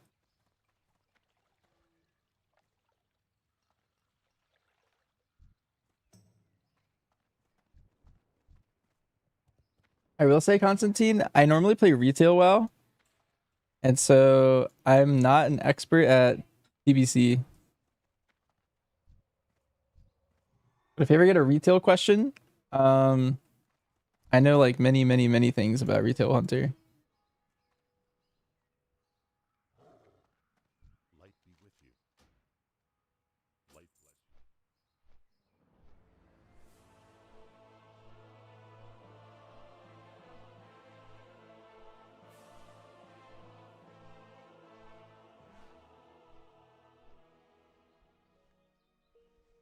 You're super clueless. You haven't played anything except for SOD. You got to 25. Gotcha. Well, TBT is a good place. This is like one of the like people really like hype up this expansion and the one after, and then like the original game.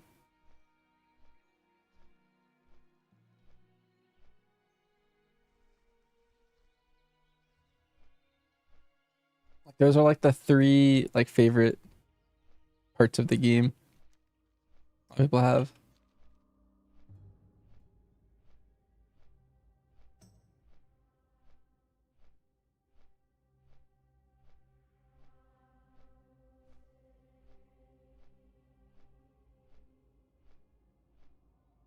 Wrath is goated. It's the sweet spot of interesting bosses and meaningful buttons. Yeah.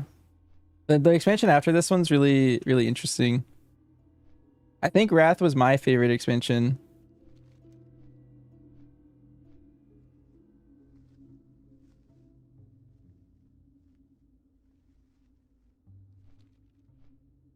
You don't like Wrath? Had a lot of fun inside, but yeah, it lasted so long without more levels.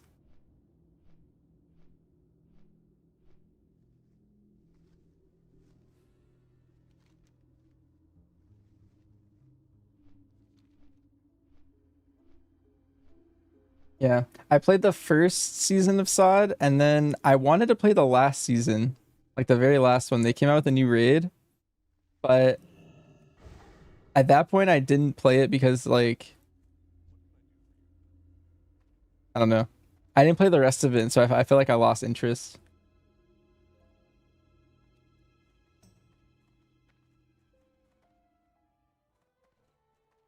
Yo, Enclave died. Go with honor. Yeah, makes sense. I can't use that. Like, what's the point if Well met. that's the final tier, you know? Like, there's no point in grinding it. You clear it once and you log off forever.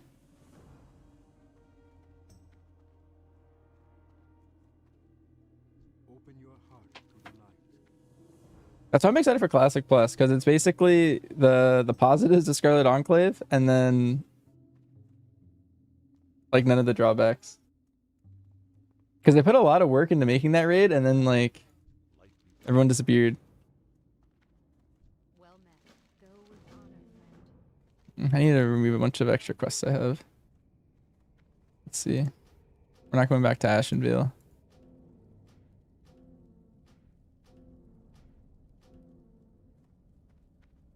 Oh, wait, this is a perfect setting. I didn't even notice this existed. Light be with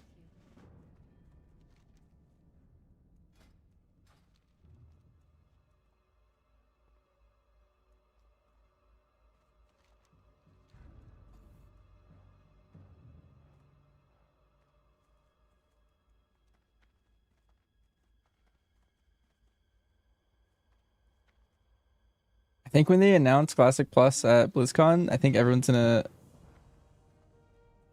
explode in the audience. Like everyone's gonna be screaming and like I think it's gonna come out by the time we get home from BlizzCon. Isn't ready yet.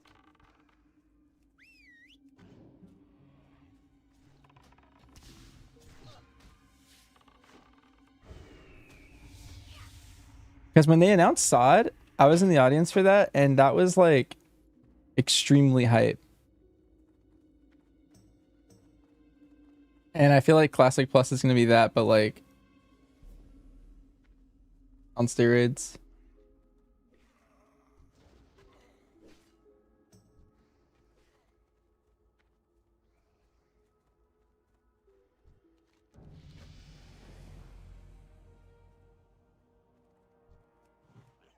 You're playing TBC to play Classic Plus.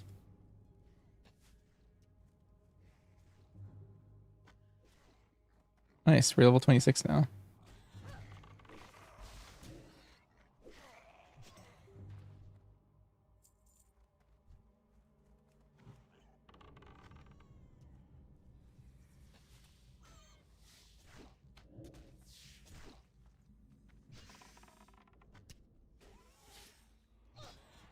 You just be playing it mainly just to play with your guild. Yeah. Yo, Anak, you should invite me to your guild. I'm in a random guild that I might like pug raids with or something, but I don't like know anyone in here.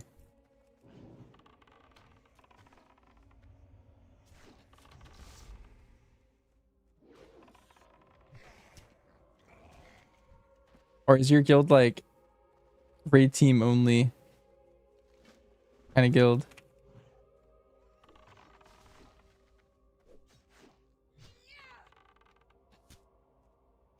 That's the same guild that Frat was in, right? Or is that a different guild?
That's really charging.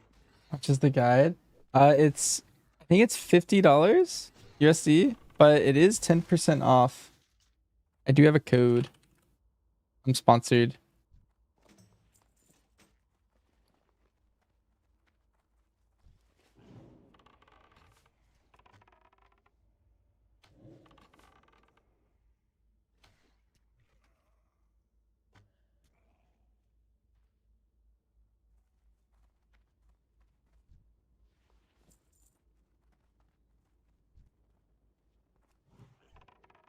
I need more mana.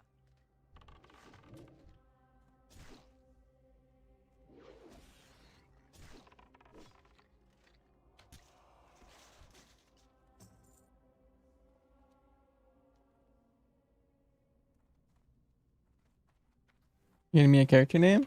Nice. Oh, should I G quit?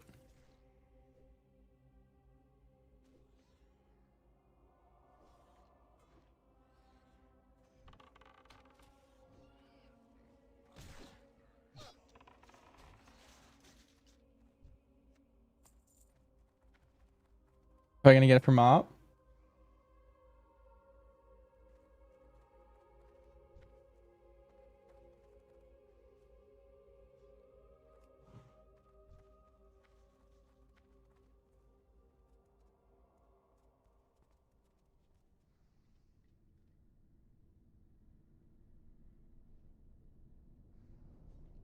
Hi, Letris.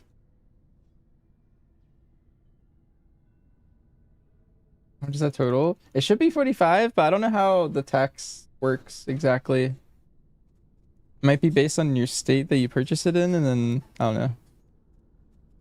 Like somewhere in there, that ballpark.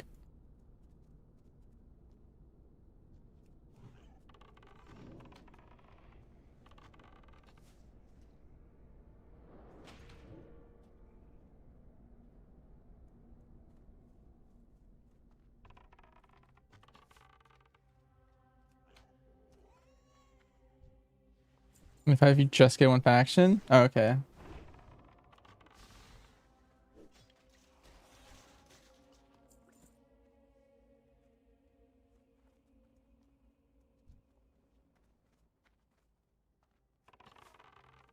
out of range.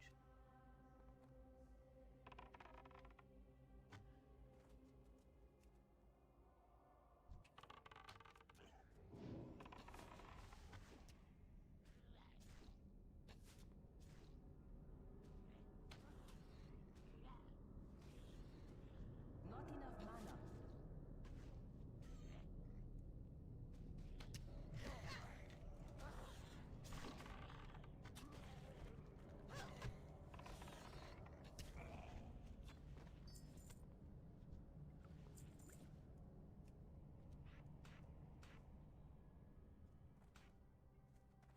That's perfect.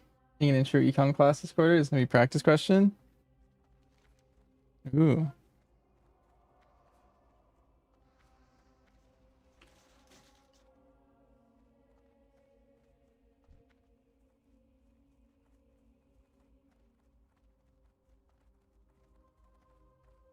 Any new game plan for gold? I don't know. Currently, I'm mainly just leveling my professions and seeing what that ends up giving me over time.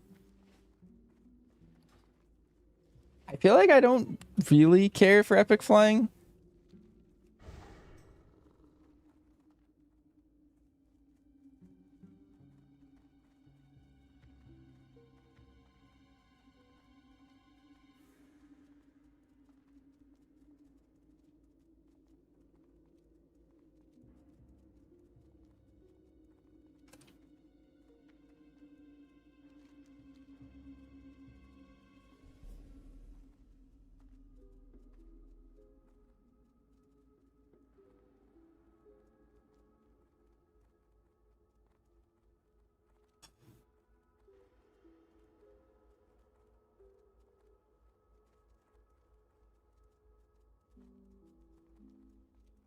Layering is so silly. Play works out most more thinks I'm having fun. Yeah, like I feel like if I only get like base flying, then I feel like it's not that absurd of a gold sink. Because I think if I wanted epic flying, I might just like struggle kind of hard.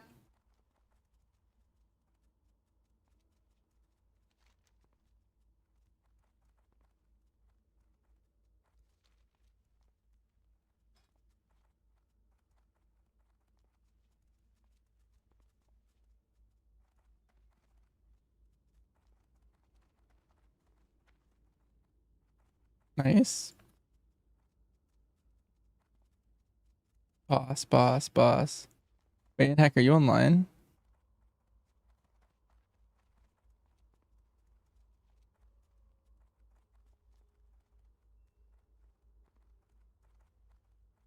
North America.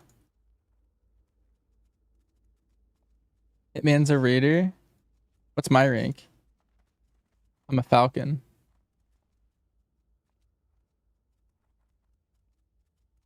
Falcons are below alts.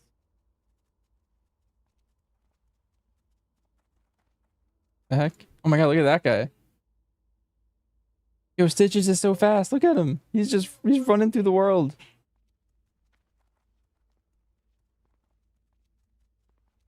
Do I see myself playing the whole TBC? So when the raid drops at midnight, I'm definitely taking 6 weeks off of TBC and I'm not going to touch it at all. Like I'm not going to log in for a single thing. My goal is to max my level before then and hopefully get attuned to the raids and then try them once before that.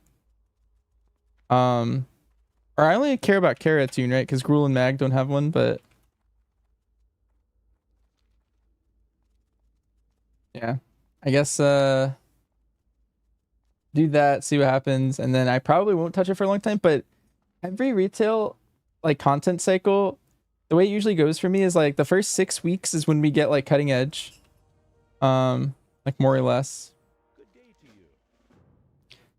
and then I push keys for a while, and then like the middle of the season happens, especially if they have turbo boost. Because if they have turbo boost again, I don't know if they will or not. But basically the season dies for like a long time. So that's like perfect time to like hop into TBC again, mess around. But I'll probably seasonally play TBC every time a new raid comes out. I'll come back. Whenever retail is dead. But like my gaming priority is like retail first and then other things. And then also my PvP team wants to play retail PvP more regularly instead of trying to cram it all into the last 2 weeks. So I think we also will be doing like PvP regularly, like once a week in our content cycle. So start off heavy with the raid, and then my key group will be doing a lot of keys, and then doing PvP once a week. It'll be fun. You tried, but you can't get on my layer. Do you even know what layer I'm on? Because I don't have any like layer add-ons. I'm just playing. I'm playing with like nothing. I'm on 6. Wait, how can you tell? Is it somewhere on my screen?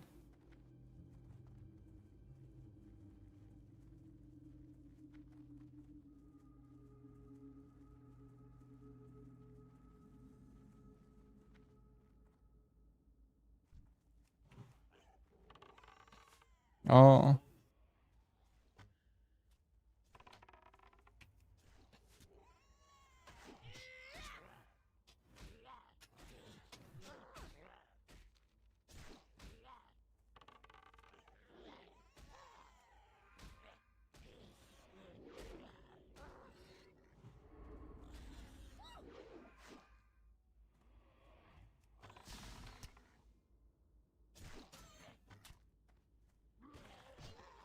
Yeah, it's are you familiar with sharding? Because they're very similar.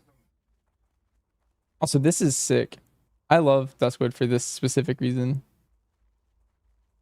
The Raven Hill area with all the fog.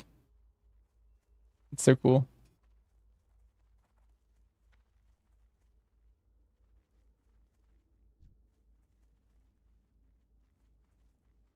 But yeah, there's a bunch of layers. It's because the game is all on one server. So there's only one PvP server for TBC. And so because of that, what they do is they like separate the game into many different layers, and so they're all running on the same server. And depending on like how populated the game is at some particular moment in time, they will push you to different layers. For like it's like easier on their end.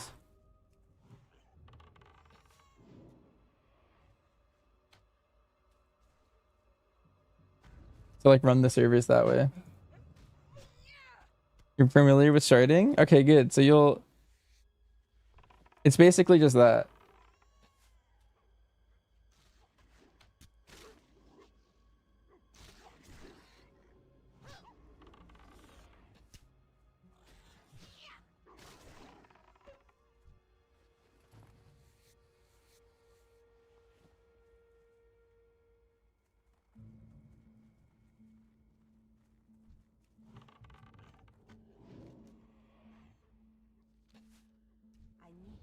closer.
Melee weaving makes me feel like I'm playing Dota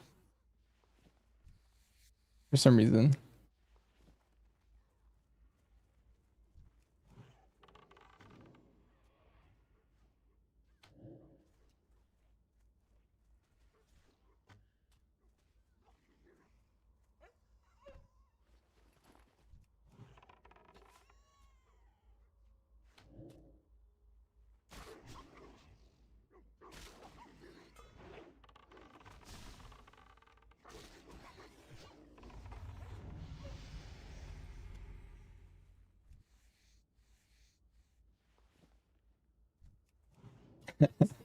I shouldn't have pulled that one guy. I pulled one random mob for just to get some XP while I was running. I think I'm gonna permanently have this disease. Unless, yeah, I wonder if this works. Probably doesn't in this game.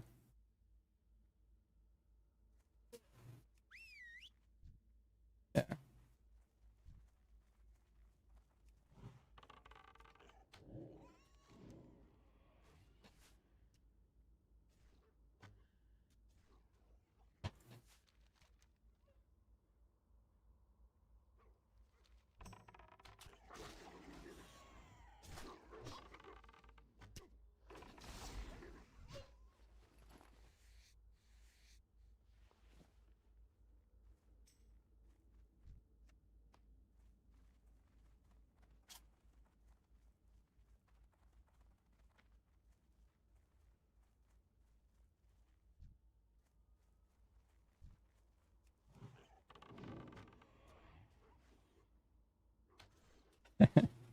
I have mature language filter on in hack.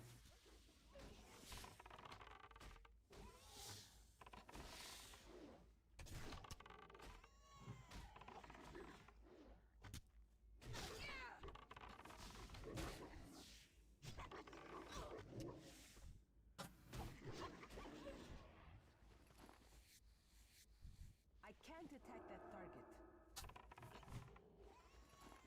For my own safety.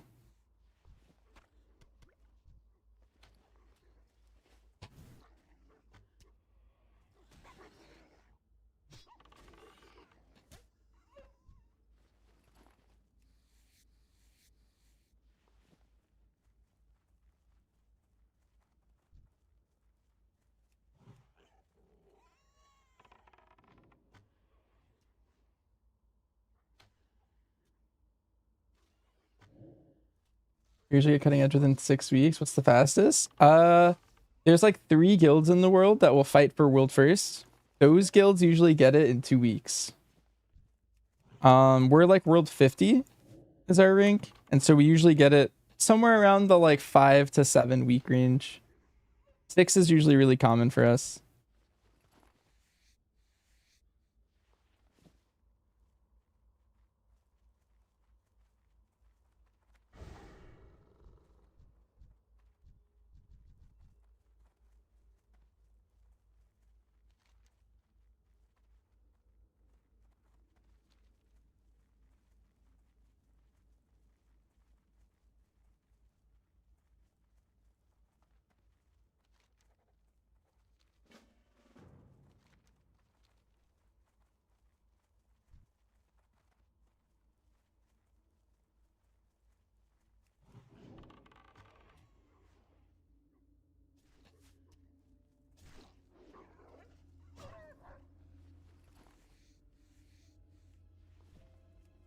It depends on like how many hours you raid, but like a guild in retail is judged based on like how many hours they're spent progging on top of their guild rank.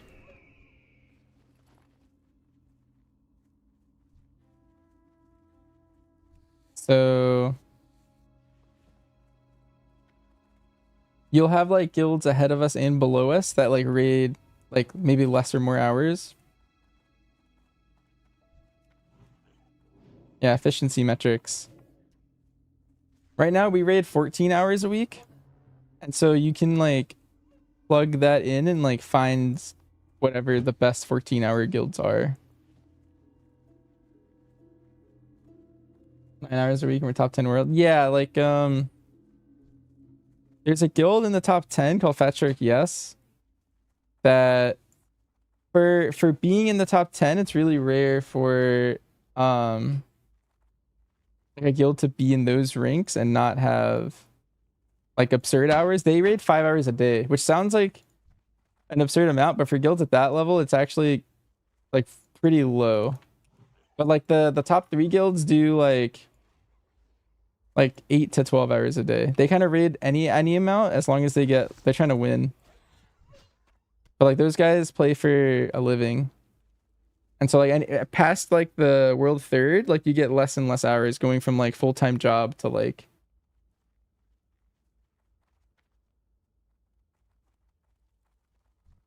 You need something?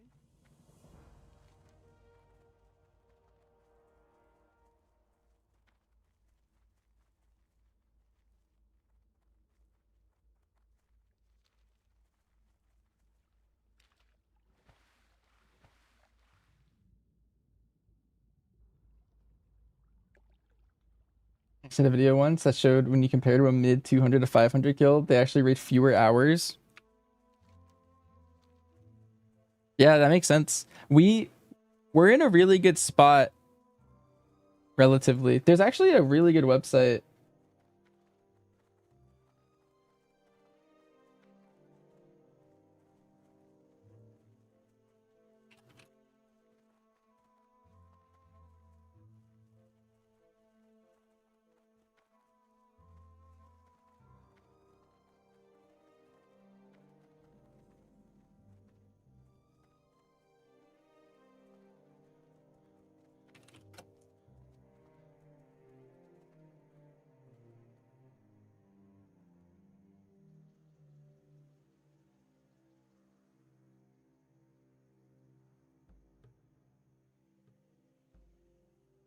The name of the website. There's a really cool website. I have it linked somewhere.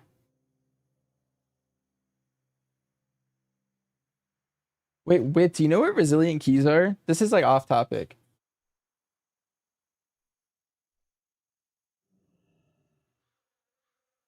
But there's a really cool website. I know you like data. I feel like you would like this website. Have a good one.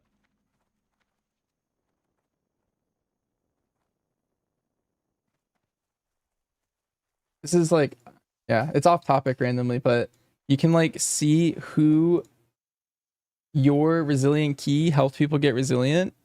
It's like a new system in Mythic Plus where like if you do all the keys at like 21, for example, then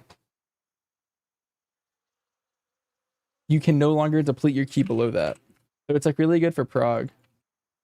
For like teams that play together and stuff. Like if I plug myself in, you can see who helped me get 21 Resil and then who I helped get 21 Resil. For example. And it like connects nodes this way. And you can like change it to different levels. So you can see like 20 Resil I got on my own with my group.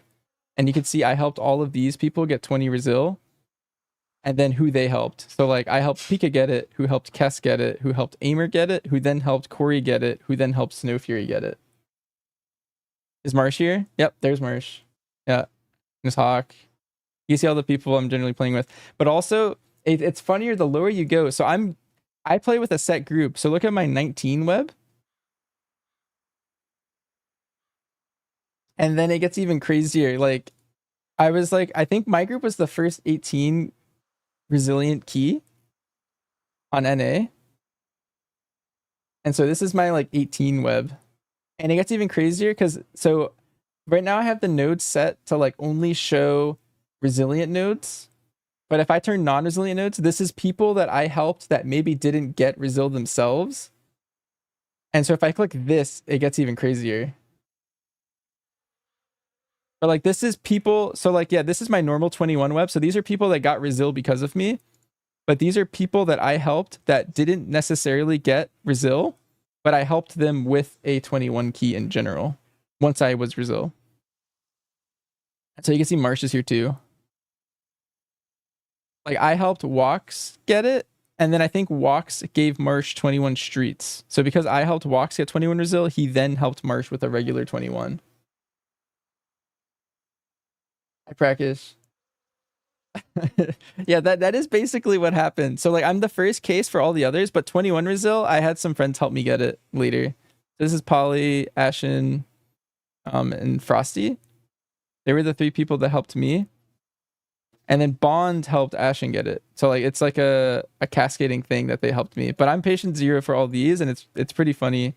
You can see all the people that I inadvertently helped.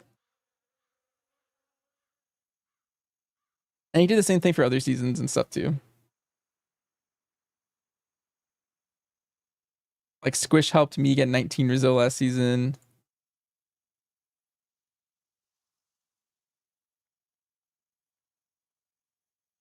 And 18 resil. So Squish was patient 0 last season. It's kind of insane. He was playing in 2 groups at once, so he kept getting it before my group. How long have I been playing with Squish? Season 4 of Dragonflight. Technically season 3 is when we kind of started playing together in general. But season 4 was when we made a team. Anyway, that wasn't the website I was looking for, but I was looking through my list of like cool websites. And that was like the first one I found. But there's a website that shows like efficiency based on your hours as a guild. It didn't update last season.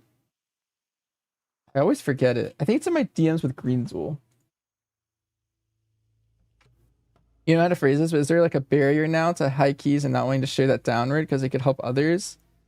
Yes. That could play a factor.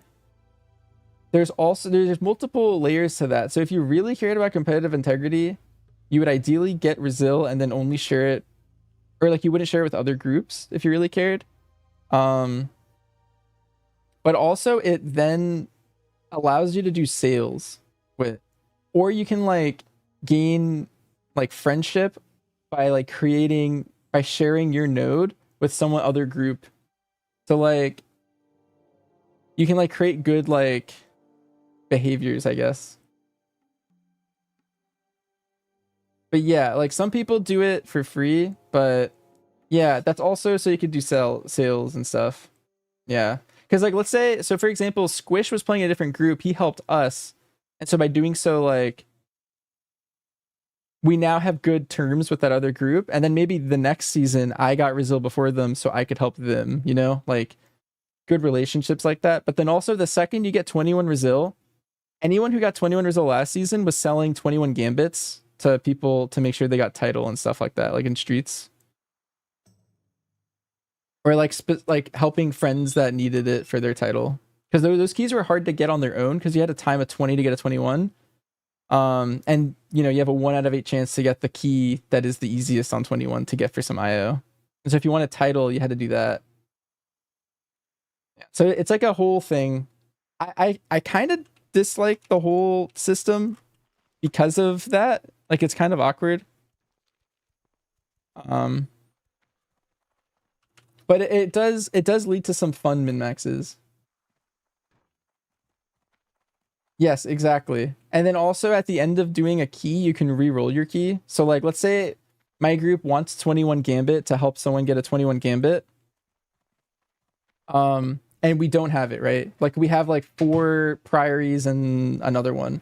So we could run one of the priories. You don't even have to time it because it can't go lower. So we just have to complete it.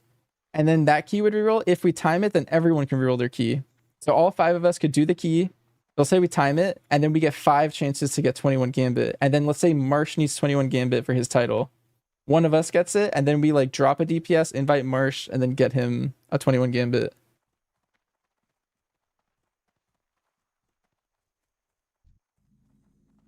And we can't deplete our key, and so if anything goes south, we just walk out and restart it because it's Brazil. So it doesn't matter if the person you're inviting like doesn't have a lot of experience in that key or whatever. Like you can just keep running it until they prog. Because sometimes if you're helping someone get a key, like my group did the 20 together, we did the 19 together, we like learned all of the min maxes, we know what we're kicking in every pack, whatever. The second like Walks leaves because Marsh wants his spot, now all of a sudden like we have to prog again. It's like, oh, now we have 2 range kicks and Marsh isn't used to hitting his defensives at this level, and you know we need to figure out like all these other things. So but because it's Brazil, we can just do that and we can pretty much get him a key insta. Yeah, there's a lot of pros and cons to it. It's really good for, I think specifically low level pug keys is really nice because there's no, let's say you're pushing up a homework key. That's what we call it. You You need something? let's say you're progging like 15s in LFG and you failed your 15 key and now you have a 14 key. Before, listing that key in LFG is like kind of rough. Like you don't really want to do that because you might deplete the 14 and then you have a 13 and then you're like, well, now my key's useless. Like I can't use it to push up anymore. But if you can't deplete the 14, it creates like a nice little ecosystem in LFG because some other guy needs your 14 Brazil. And so you can help them get a 14 and then you can push up your key in LFG. And so it like spreads it downwards pretty easy. And then you get a 15 and then you leave the group, maybe you push it with them. People create that kind of stuff all the time, like those kind of interactions. And then you're also building like connections as you share your key. Like resilience. Should clear my bags while I'm in town.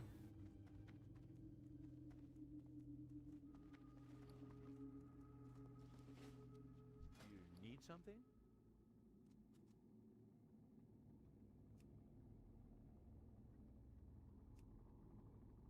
Oh, this cloak's like randomly like kind of nice.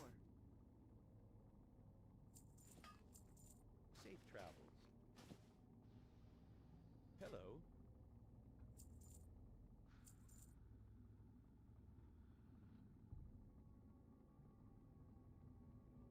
You're gonna hit the gym for BWL? Alright, see ya. Thanks for hanging around. Hi, Sockism. You've been messing around with chain pulling? You're gonna come camp my corpse? What the heck? I haven't been camped yet. Knock on wood. Been kind of nice. I was kind of scared playing on a PvP server, especially as a streamer. But so far, it hasn't been too wild. People are very nice. They like walk by. I had some like high level people like look at me and wave.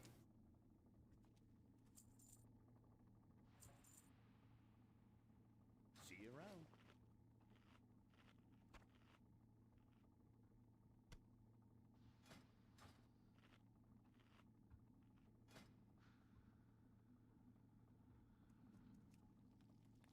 I wonder if a forge counts as a cooking fire. It doesn't.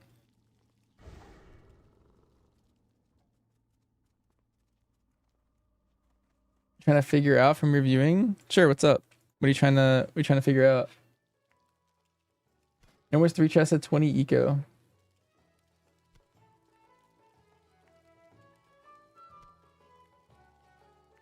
I'm just kind of chilling.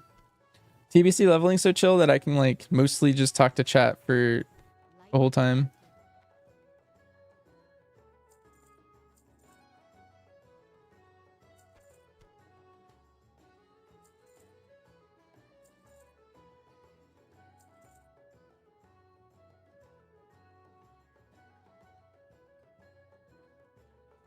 When you chain pull after Sentinel, you go to the 3 Firestalker full. In this run, you wait until 2 died.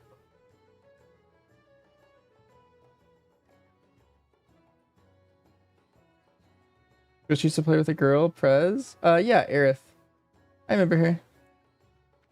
I used to play with her sometimes too. Oh, Prakash, here, let me see your question. Is there a way to create a sound alert when a buff is missing? For example, Beast Cleave? No, but a fun fact. So Wild Thrash, you know your new multi-shot? It has an 8-second cooldown. And that button gives you 8 seconds of Beast Cleave. So you don't actually need to like track your Beast Cleave or anything. You can't have I don't think you can have a sound for it. Maybe there is some way to do that. Farewell.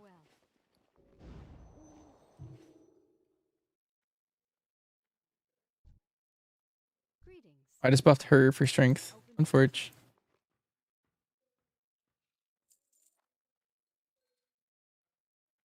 Yeah, so instead of tracking the like the cooldown of it, you can just track the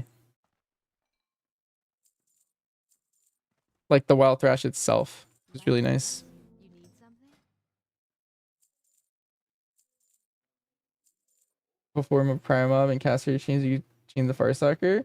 You can have as many Firestalkers as you want. As long as there's enough kicks, so it depends on your comp.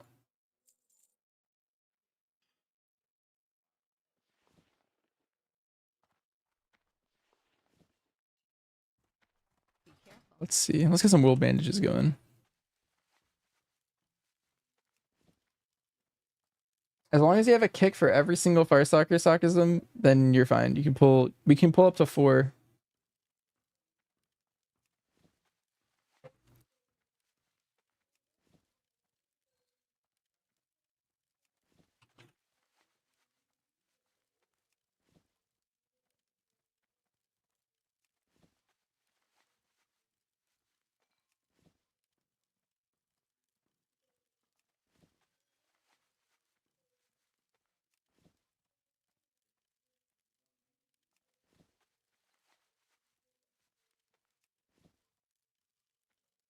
Customers have longer capacities. You can chain moves more freely, as long as there isn't also a ritualist. Because you need multiple kicks. You need at least 2 to kick a ritualist. 2 melee kicks. So if there's no ritualist, then you could have 4 Farstalkers because your group has 4 kicks. Healers don't have kicks anymore unless they're a shaman. I don't think shamans can solo Farstalkers though. I think they're 24 recast and they're 30-second CD.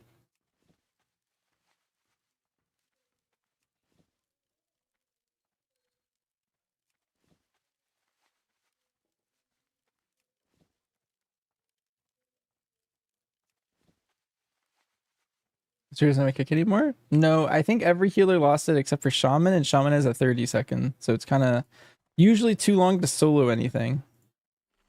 Need help?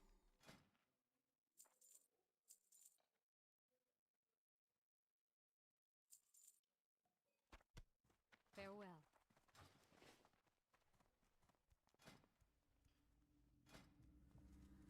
Is there a trade goods vendor here?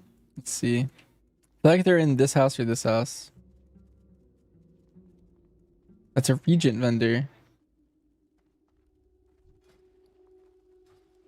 Taylor supplies might be what I want. Very nice.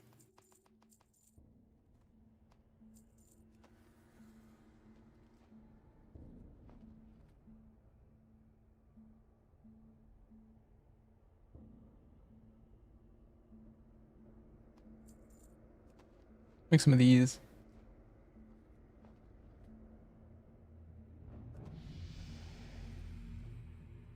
Someone just leveled up somewhere.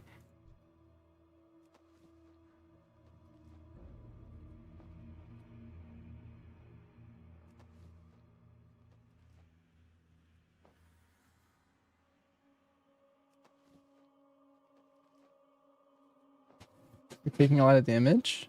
Yeah, I'm not sure. That might be lack of kicks. That might be lack of something else. I don't know. Could be a lot of things, I guess. When your gear was broken? Oof. Unfortunate. Do you normally rely on a weak aura to track if you are losing durability or not?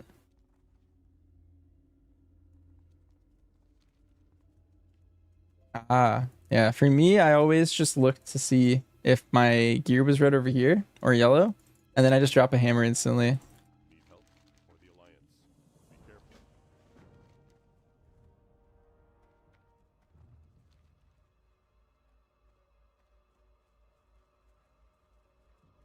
Yeah, I'm sure you've seen me drop one mid-combat before, but it's like right here in my bags, and so I just hit B, drop my thing, interact with just interact with it, click it, bang, bang, bang.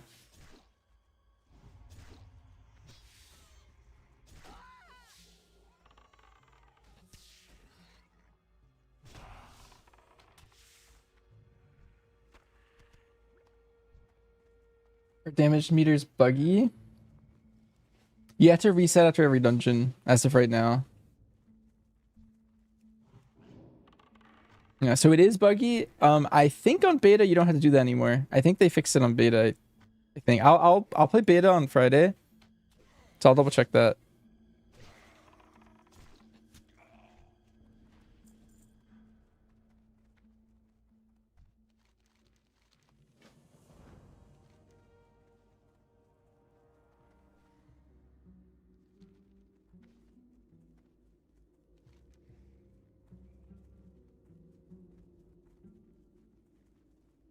I don't have a target.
Remember her? Yeah, Aerith. I think I answered you earlier, but yeah, her name was Aerith. I used to play with her occasionally too. But they were pretty much a duo. Where is she now? She doesn't play WoW anymore.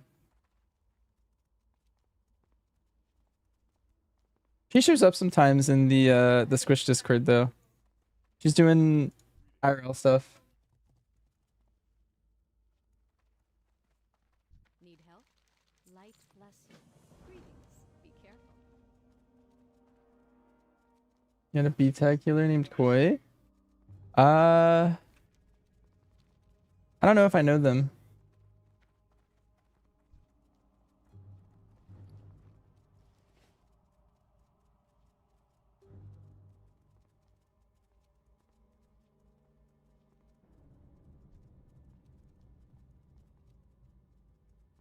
Dang, I wish Rested XP did more stuff in Duskwood. I think it's my favorite zone. One of my favorite zones in Classic. It's like Duskwood. I really like Winter Spring. Dunmoreau. Um, kind of it. Oh, if they skip the whole Barrens. Oh, interesting. I feel like the Crossroads quests are pretty good. Like early. You like doing Winter Spring and you're doing the Winter Spring Tiger mount? Yeah, I like that mount. That one's cool.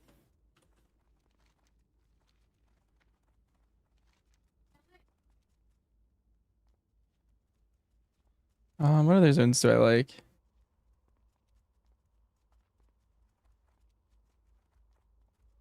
I remember liking Feralus. Feralus was kind of cool. And Stone Talon Mountains had a lot of potential, but I feel like there wasn't actually a lot to do here. Because there's supposed to be like black dragons like slumbering under the mountains, and then we never did anything there.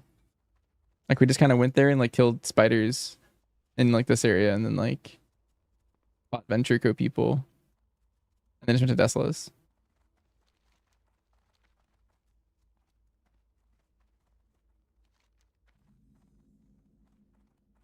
Ghostlands is another really cool zone. It's a BC one.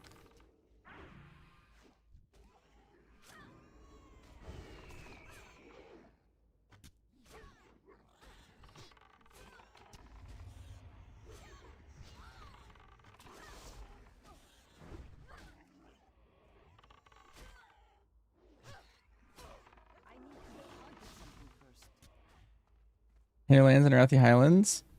I really like Hinterlands. I kind of forgot about this area. I like Alterac Mountains. I like snowy areas if you haven't noticed. Snowy areas and like scary areas. I like those just zones in general. But Hinterlands was cool. I like the like Airy Peak area. The troll area is kind of nice.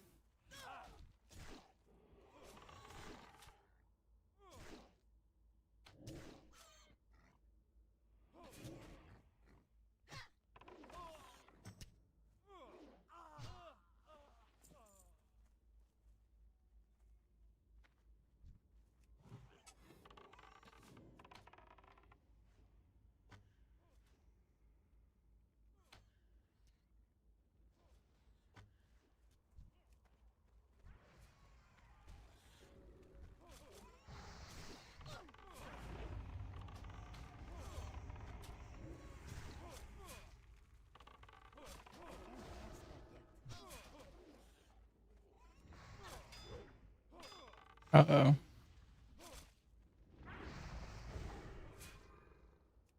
My first death. Darn. I ever pulled. That would have been the end of my hardcore run.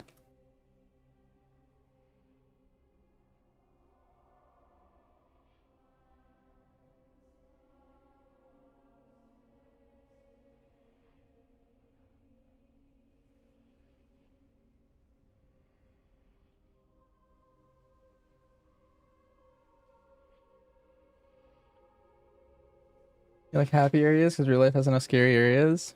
Hmm. That is true. Heard people doing 50 plus dungeons got banned. You want to take up the leaderboards? They definitely will. I mean, the thing is like if they care, because like pre-patch IO doesn't really matter. Like for anything, like there's no in-game rewards for it. Anyone who's doing it is just like testing out their UI or just having fun. So, or testing out like maybe some class changes. And so part of me thinks like they might not fix it because no one really cares. Like people doing 50s is whatever. But everyone who's doing that is definitely getting banned though. There's a lot of like different bugs and exploits that they're trying to do. I saw those up.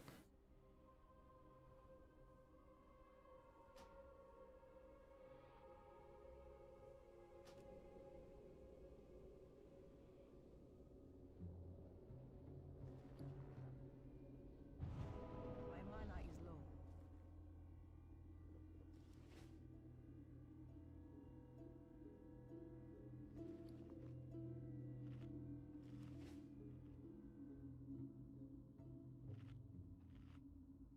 What I think it's big. Let me see.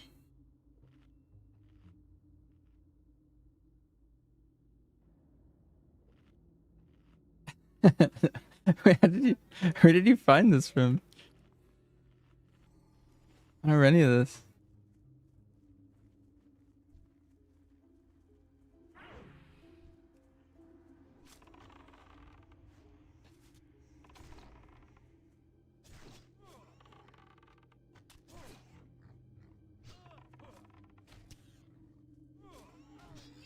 That's really.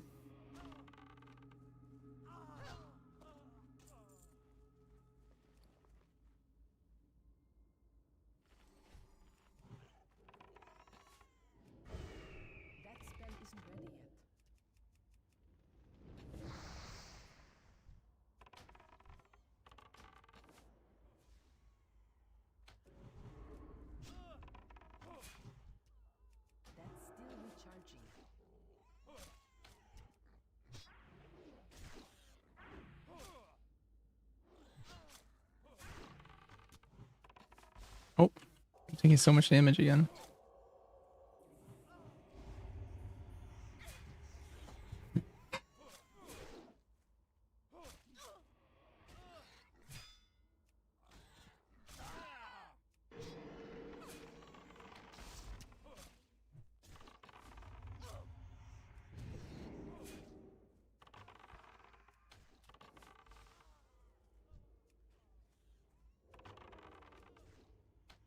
I need a target.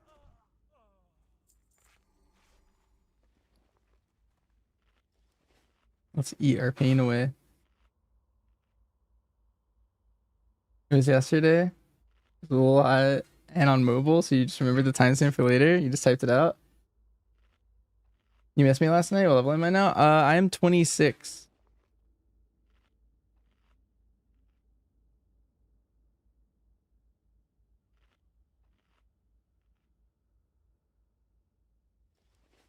Wow, that triple pull almost got me again.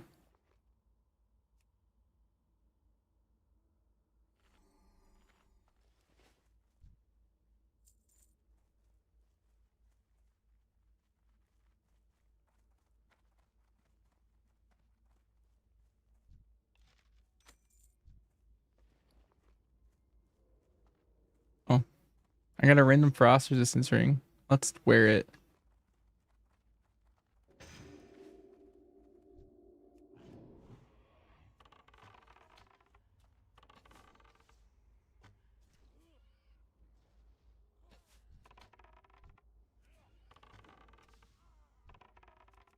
I feel like sending my pet over here is kind of a trap.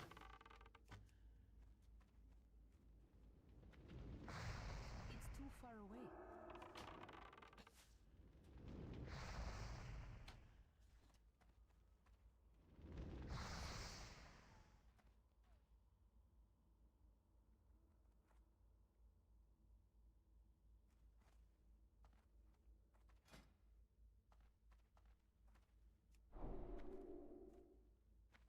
Nice, he has bite.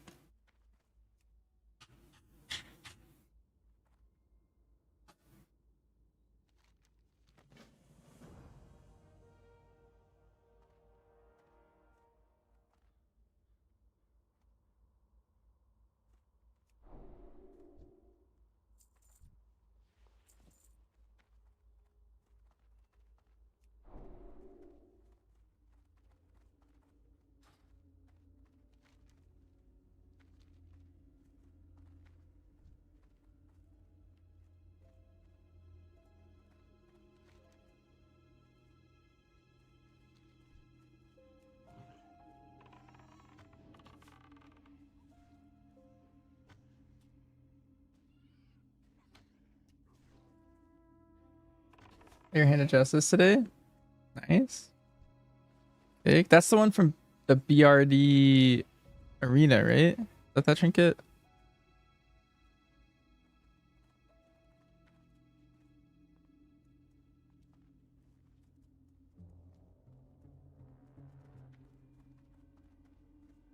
You're the last boss. Okay. Wait, what's the item from the arena? I remember farming that at one point. I thought it was that one. Honor, friend.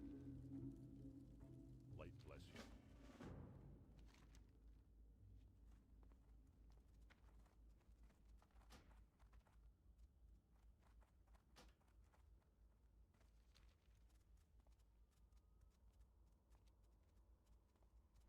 Chance to double hit. Yeah.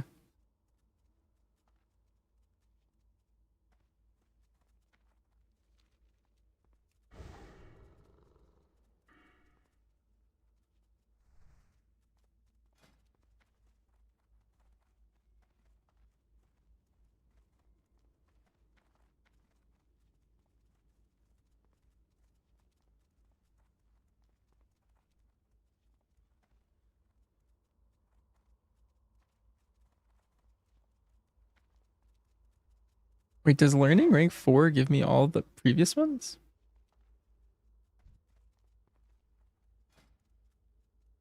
I'm gonna test that with this.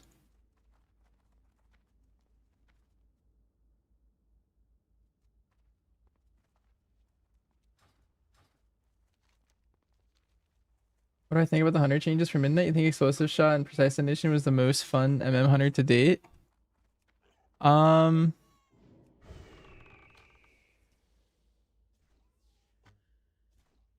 Overall, I'm fine with them. They're pretty fun. That playstyle is just gone, but there is, there's some cool survival hunter changes. I like some of the BM stuff that they did. Sentinel MM still feels fine. It's just it's back to how it was before they did that update in like the middle of the War Within. Season 2 is when they added like all the precise detonation explosive shot gameplay.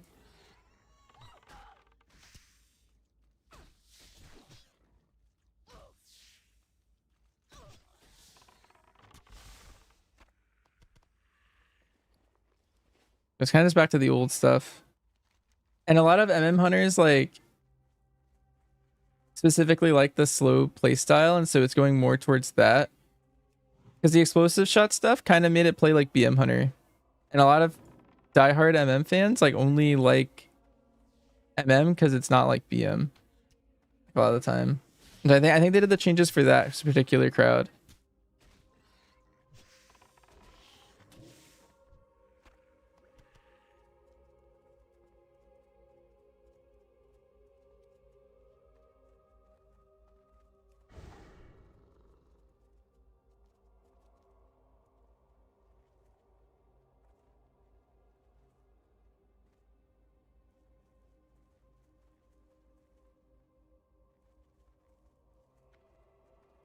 Hey there. See you later.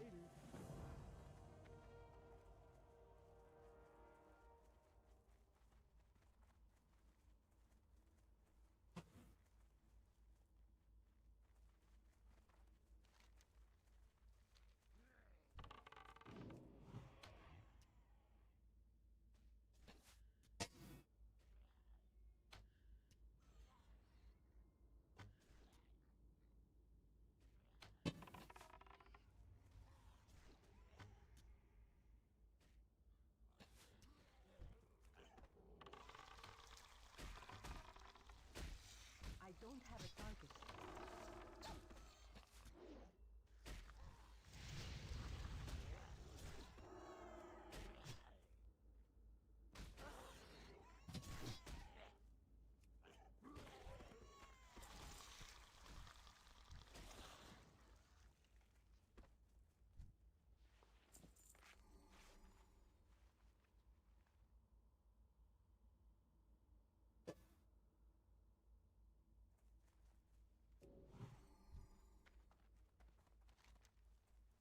I think I'm not strong enough to fight this elite.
Boy, DK got wrecked. What does that mean? Did they just do a change to nerf them?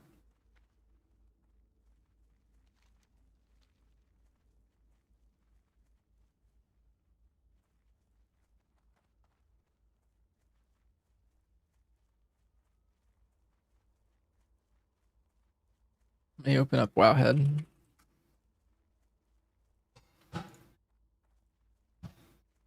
January 22nd, hot fixes.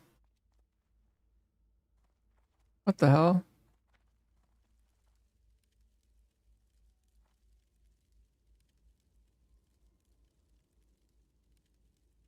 Light be with you.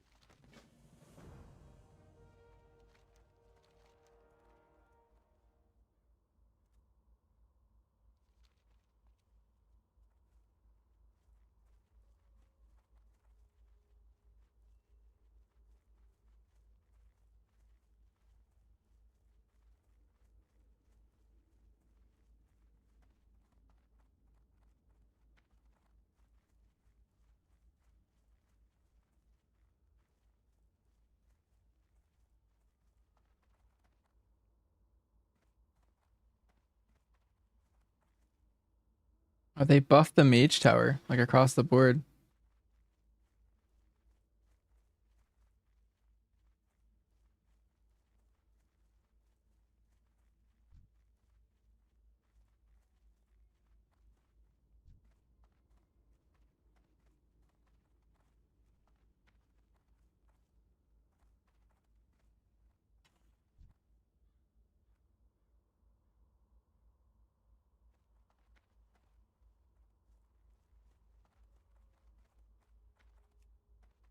They can't join our group. I can't cast that yet.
I need a target.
That's crazy that they just like murdered Unholy DK.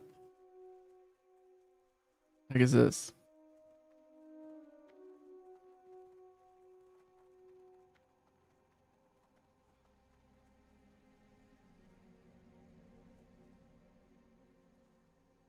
I feel like that just makes Survival Hunter like definitively the best. Because Unholy was like the only thing that was like kind of close.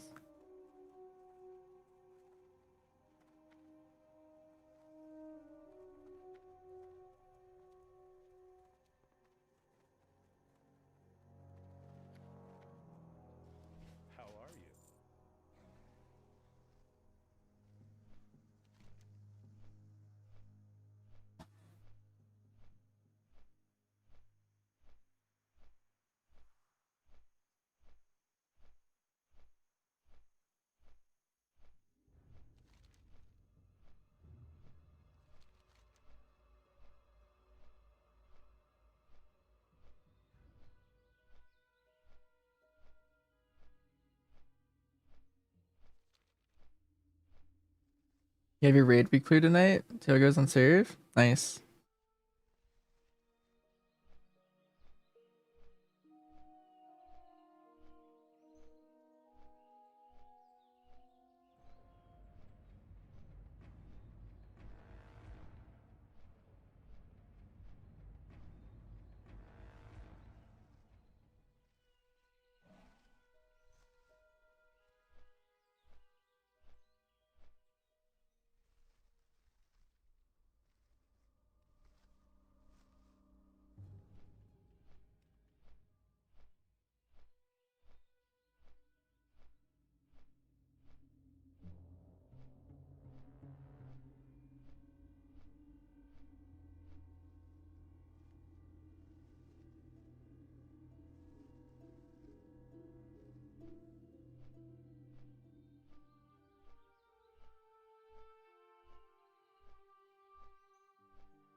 Hashtag deserved. What the? What do they do to you, Lick?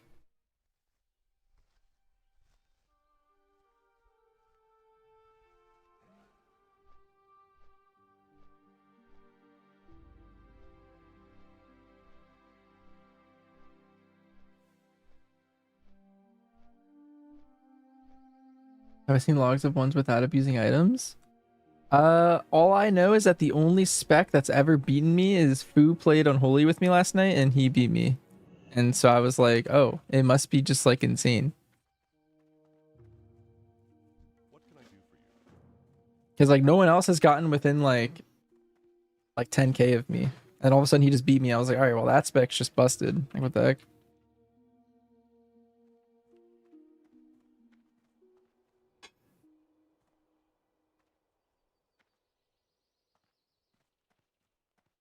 King's honor, friend.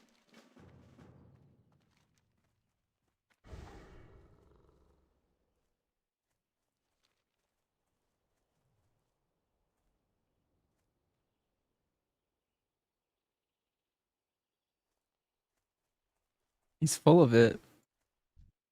Like what are you full of?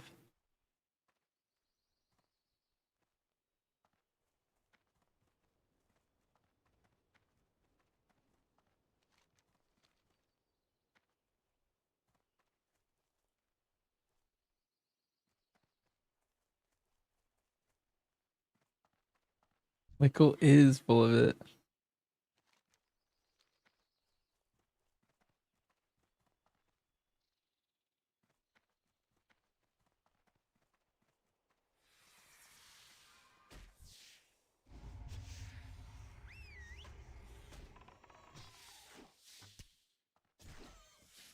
Can I tell you the rotation for Survival Hunter? Yeah, so you're just gonna want to hit Boomstick, and Wildfire Bomb to spin your Boomstick back, and then tip every single ability. And that's like the general gist of it. If you just follow those steps, then you pretty much do like all of your damage.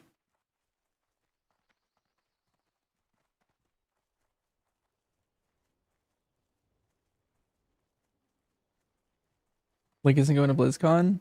Don't worry, Lick will be there. He's gonna buy a ticket on the last day.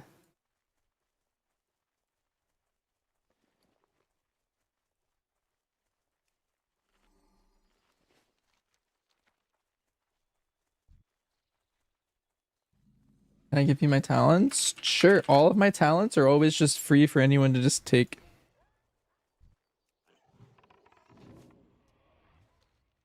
You can have any of them or all of them.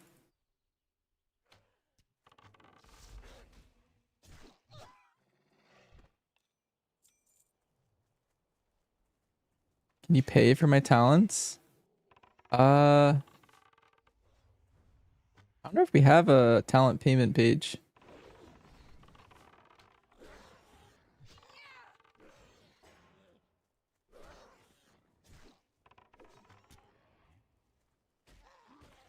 You're gonna space jam me? No. I'm too young.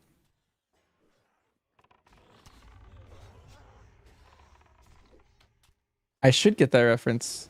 I'm not actually too young. I just don't.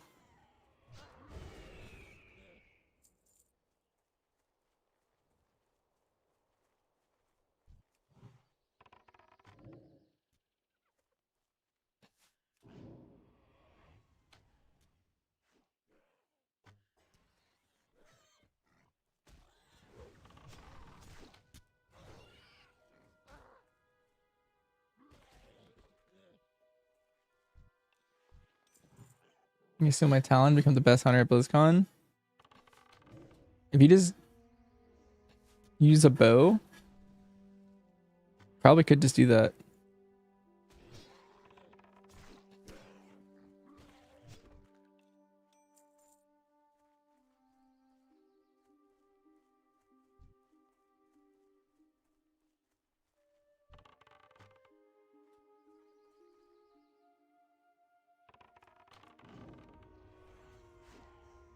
I like to drink at BlizzCon. I think, yeah. Can I give you my add-ons too? Sure, all my add-ons are in my Discord. Also free.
It's just gonna get wasted. It's gonna be embarrassing.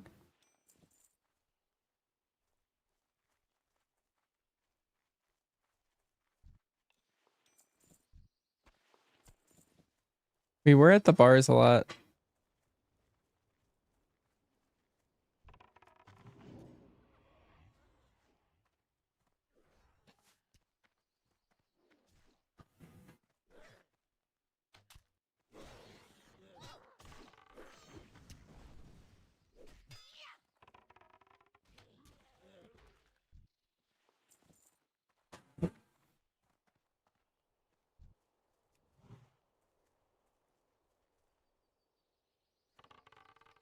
No, I did not meet Squirrely last time. I think of who I met from my stream. I met Paxson. I met Chicken Soup. Um,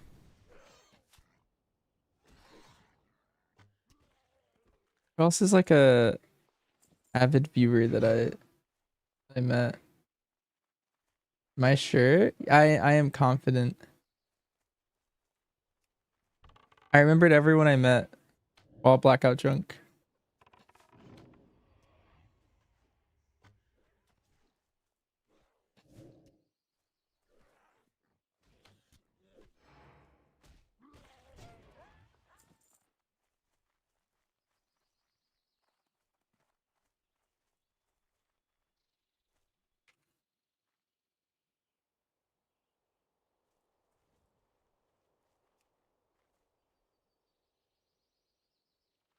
One of your New Year goals is to get healthier. How much good? Like how many days do you want to exercise? Is that what you're wanting to know? Uh, I would say like 3. Like 3 days plus. But it's also nice, so you don't want to like over work out any particular area of your body.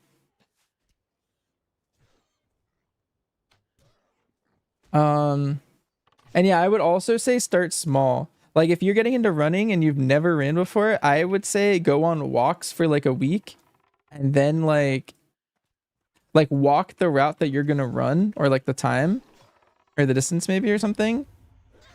Like definitely start small.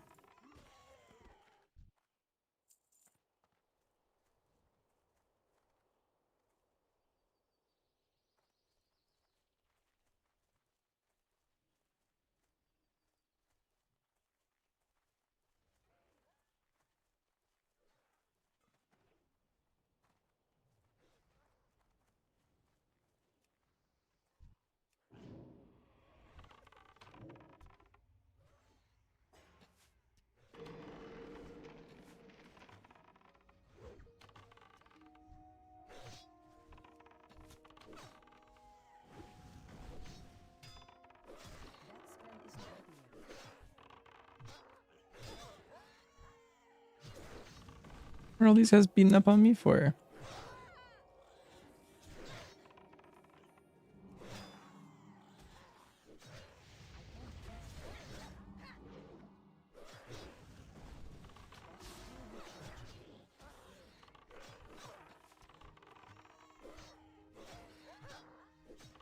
That spell isn't ready yet. I can't cast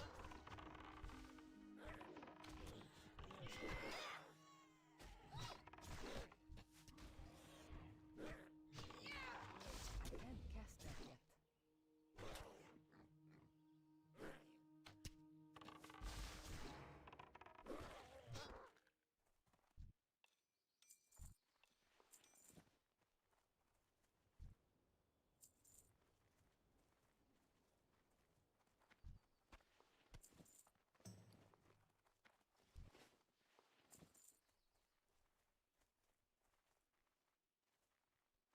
Yeah, what Burn said. You also want to make sure like you enjoy your workout. Like if you dislike it, you're gonna it's really easy for you to quit. Like a lot of people um will set a goal for themselves to like lift a certain amount or something. Oh, I'm being ganked. That spell isn't ready yet. My first gank.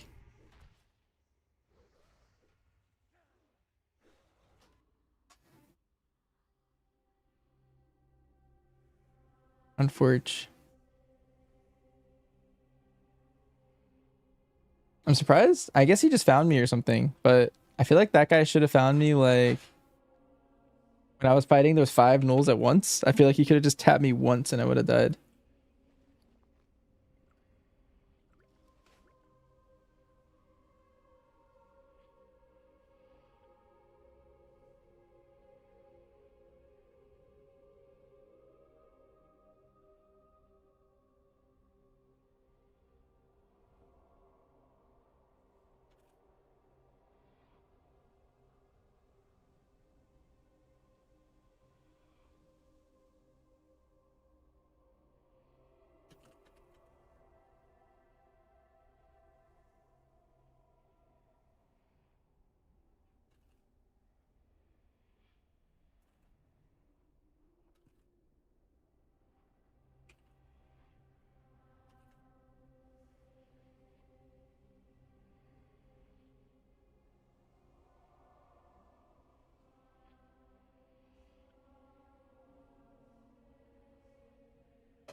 You said a lot for work, so you want to move more?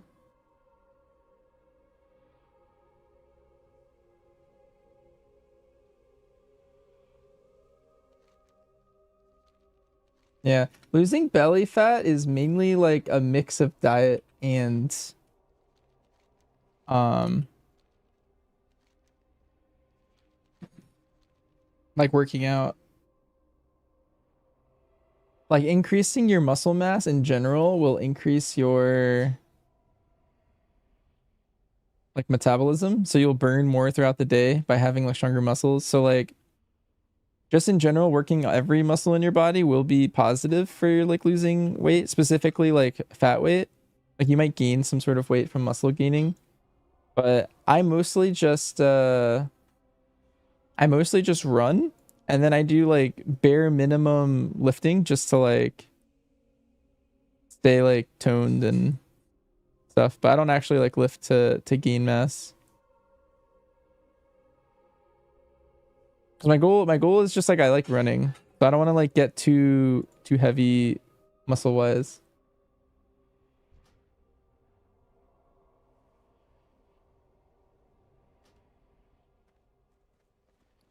Unfortunately.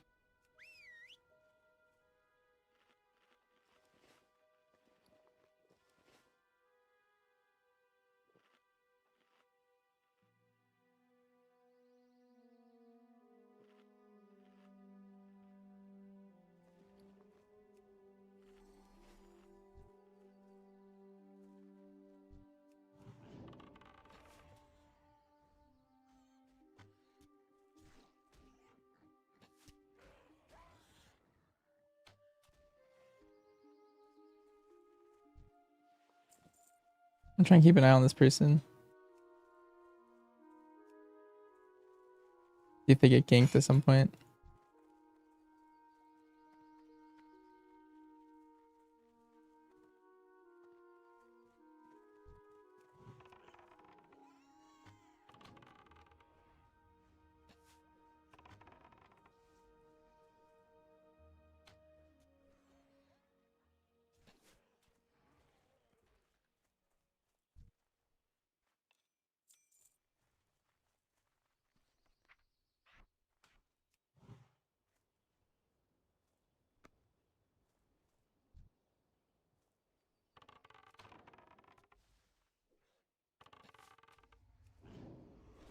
Oh, this person meant to pull all those, but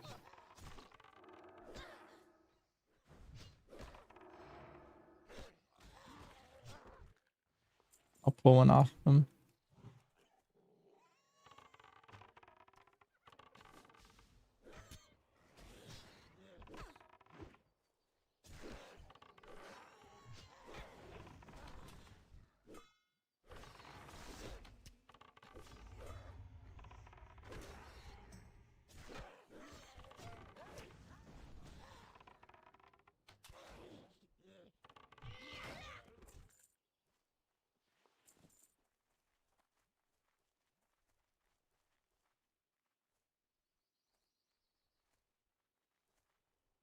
Yeah.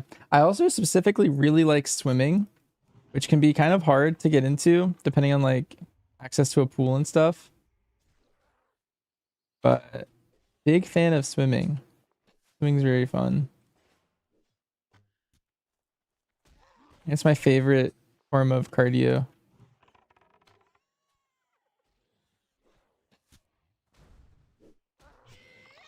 It's like the only way I can work out my upper body routinely is if I just swim a lot. Like whenever it's the summer and I'm swimming a lot, I get like a much stronger like chest and like arm area. Swimming's very fun. You'll work a lot of muscles that you don't normally do unless you like go to the gym like pretty regularly.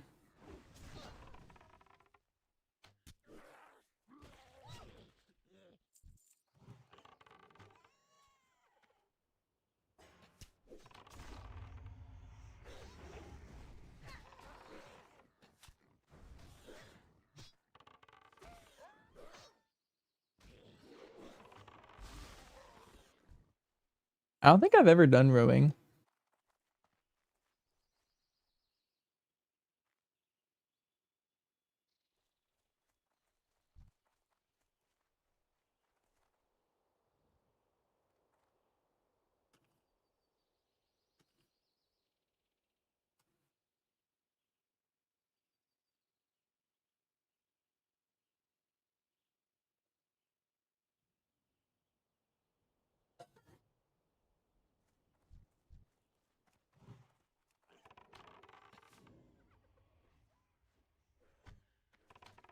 That's still recharging.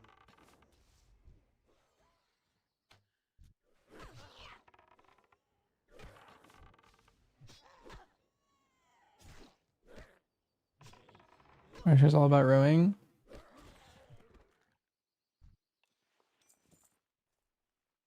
He's a row god.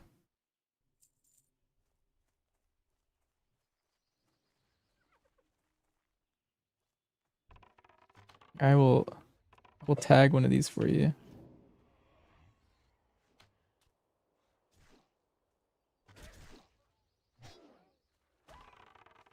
Like you can have that one. Oh, I didn't mean to steal your tag. Okay, well there you go.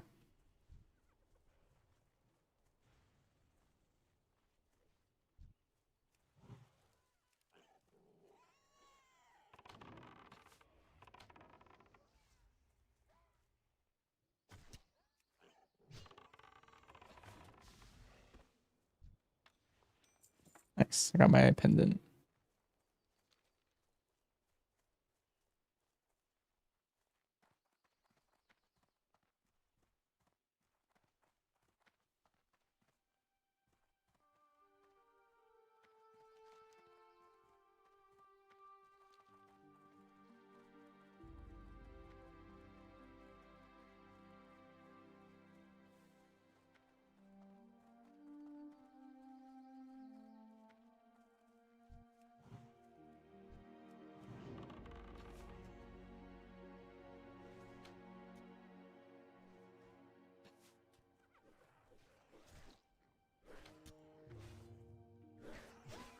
The heck?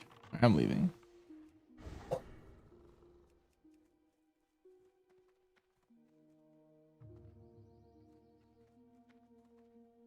Nezuko.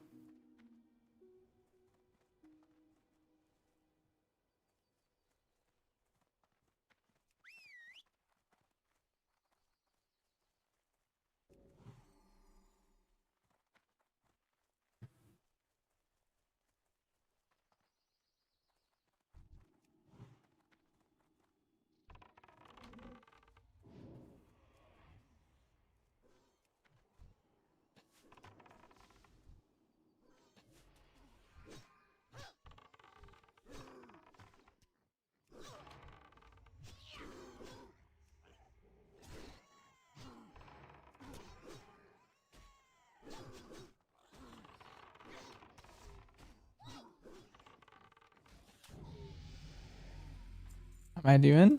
I'm doing well. I'm leveling TBC right now.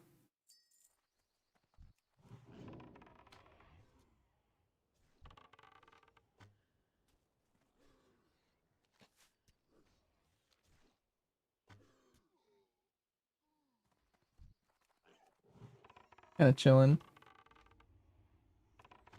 Your videos of Tai Chi is a good workout too.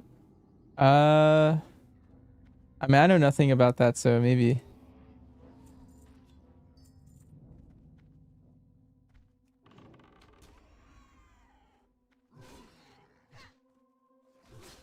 This guy's melee weaving on me.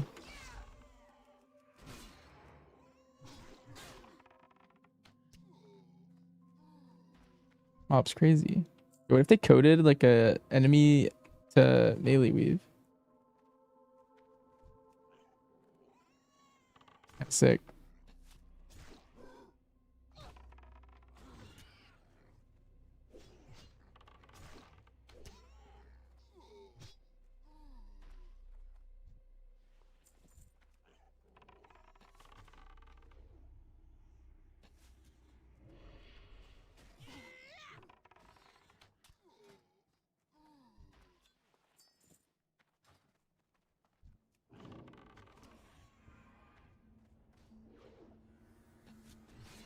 This spice is it's really hard to tear away from something that's really fun, comfy, and brainless.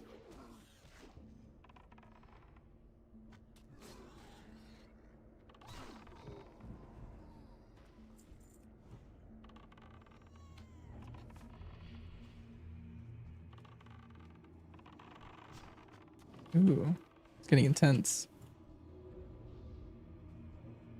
And I'm banished.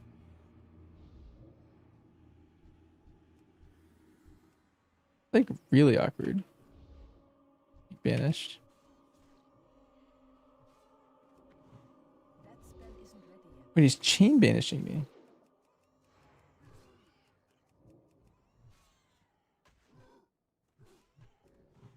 That's still recharging. Can't cast that yet.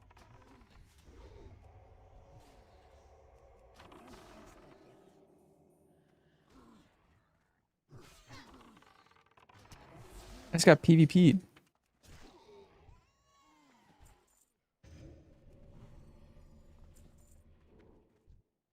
He banished me on cooldown. That's hilarious.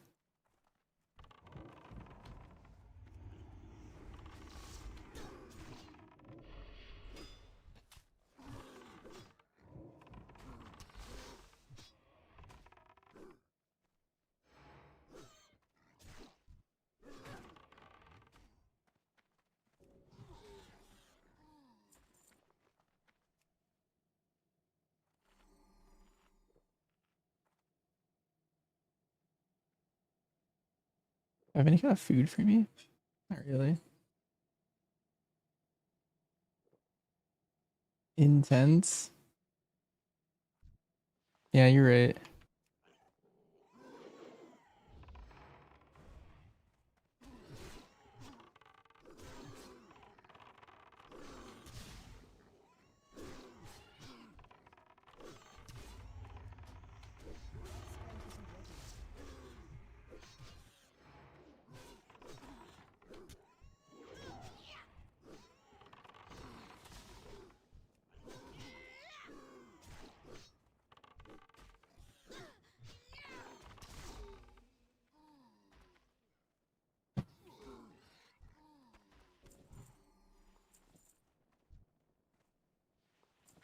That's so much health.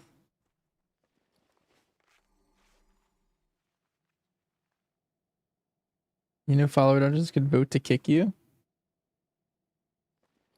It's crazy. Kind of fun.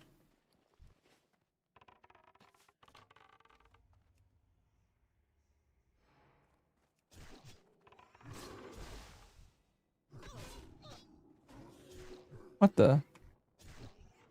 This guy's crazy. He just keeps banishing me.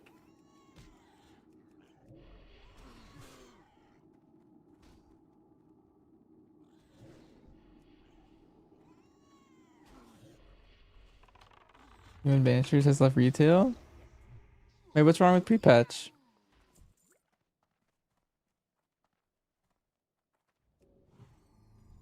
Okay. This guy's gonna be tough, I think.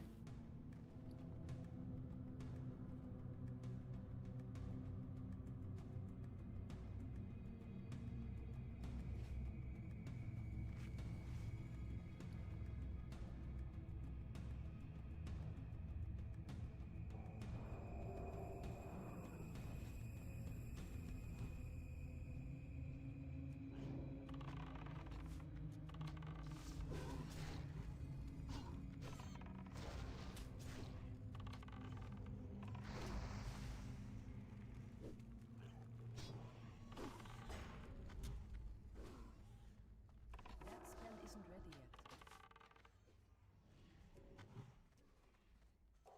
Hmm.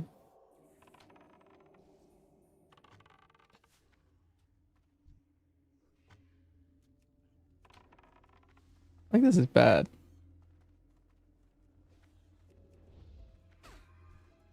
Oh. It's really bad, actually.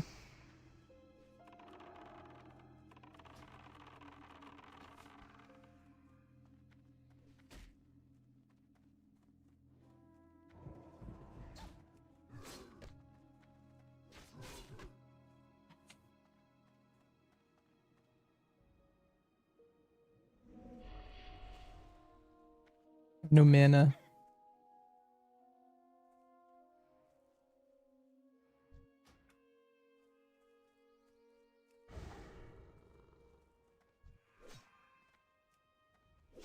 Darn.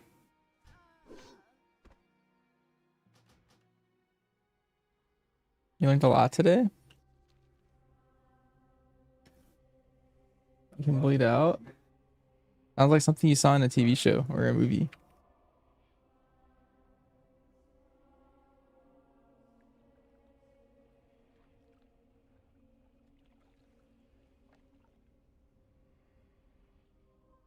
I think I might have been able to kill that guy if I stuck it out.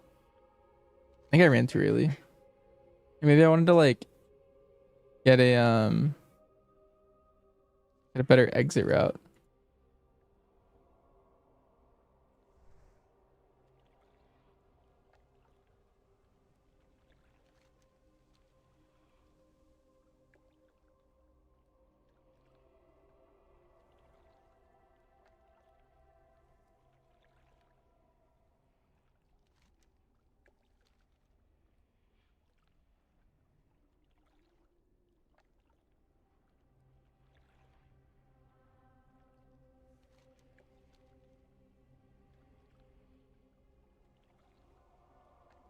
$27.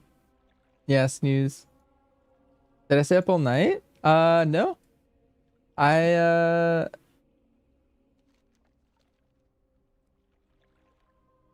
wait, did I really get that high? I feel like I didn't.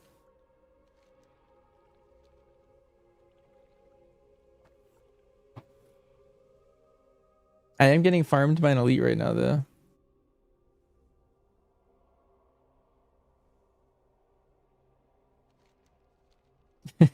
Definitely that high.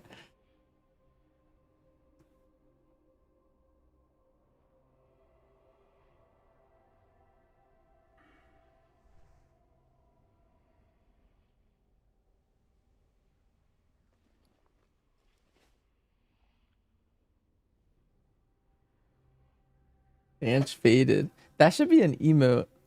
That'd be pretty funny. Let's see. Are there any dudes near me?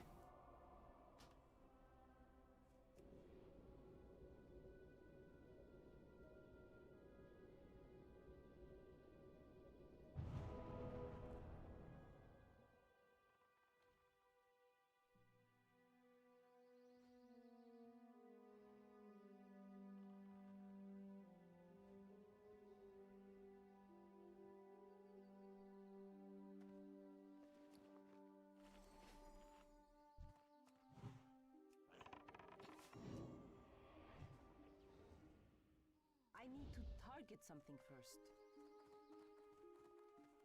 Snooze shares.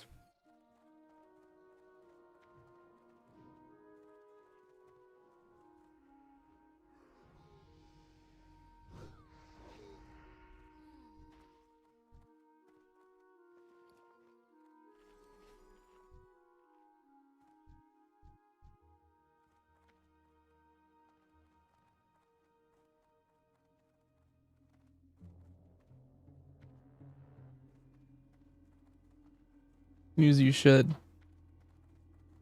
You should do it ASAP. Wow, I can't believe this whole place is still cleared.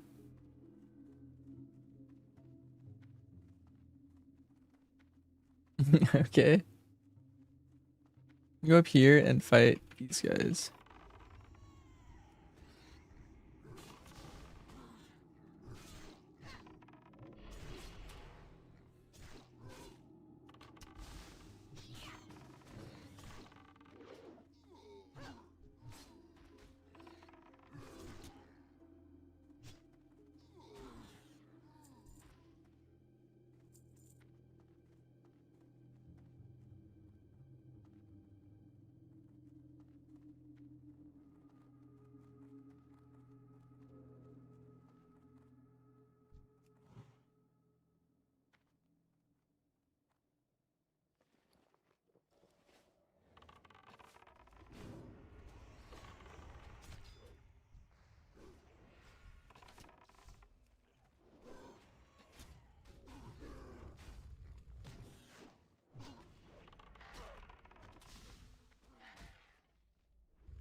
Wait, did I not get loot from this guy?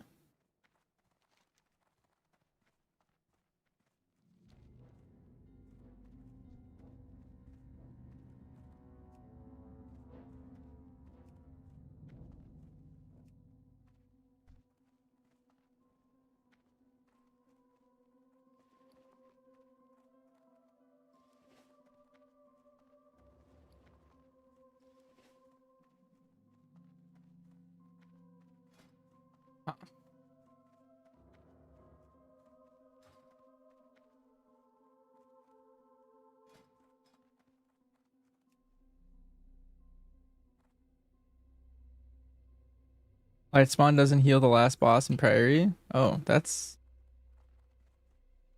good info. I don't have a target.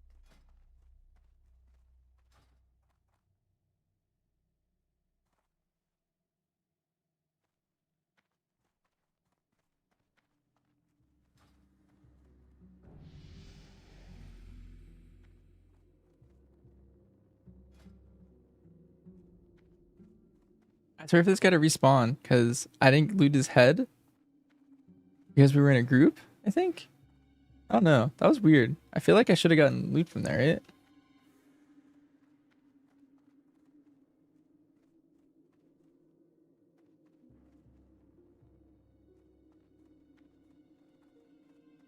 Thought like quest mobs would not be like that.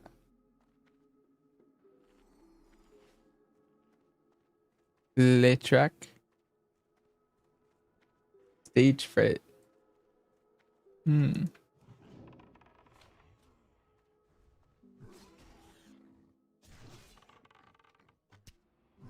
That's good. Wonder if I beat this guy, I fight him again.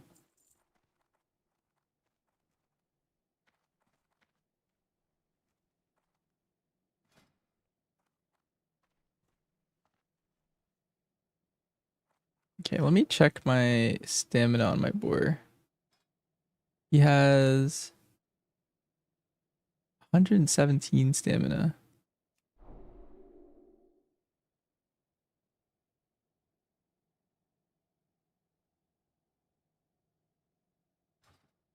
Interesting.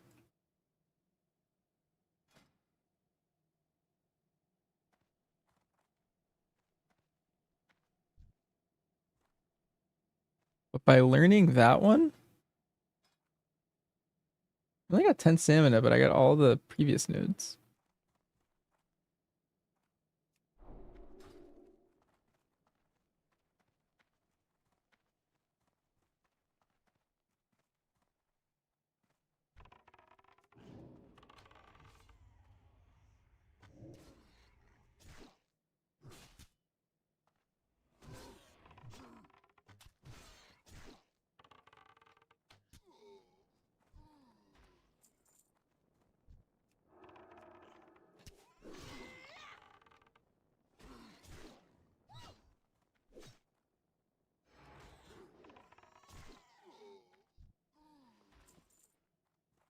I guilt 30% French. That's kind of cool.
I'm running out of arrows. Hmm.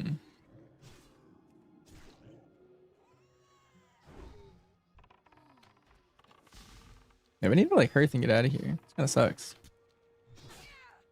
I'll be back stronger.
If these guys are doing it, I'll kill it with them again.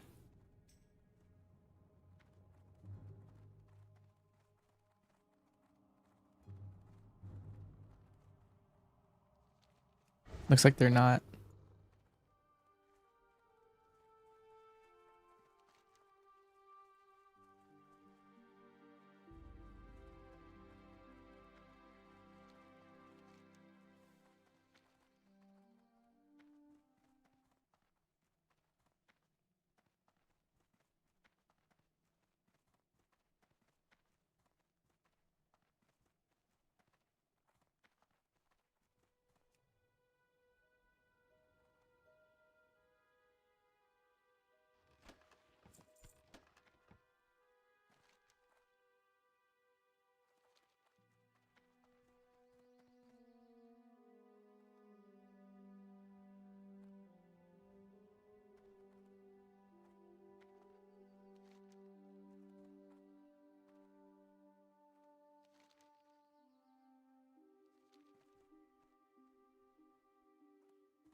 Like I'm gonna hearth and get some stuff.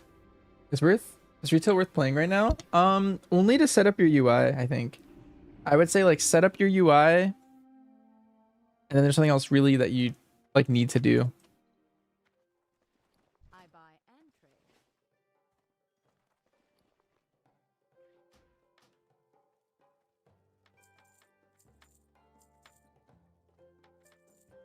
Have a good one.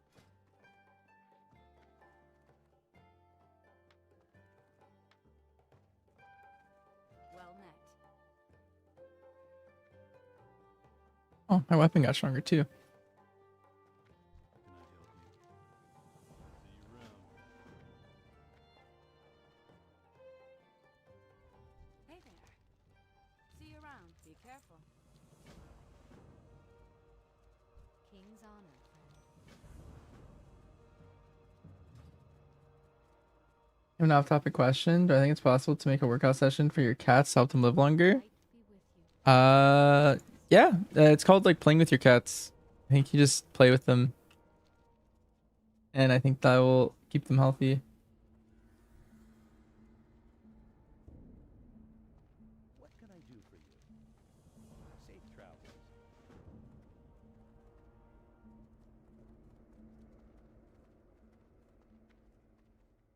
What can I do for you? See you later. See you around.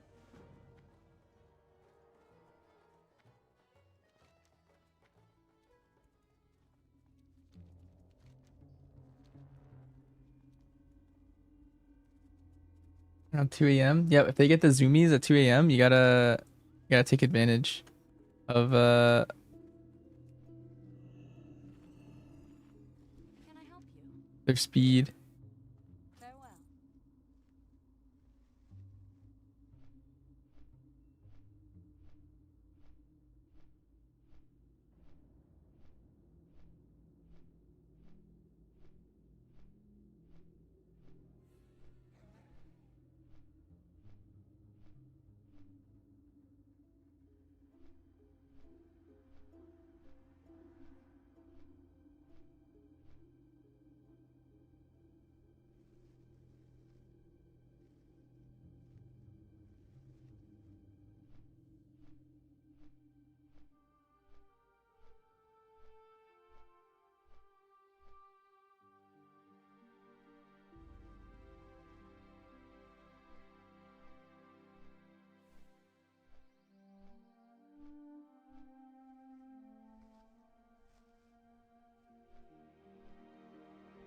Oh wow.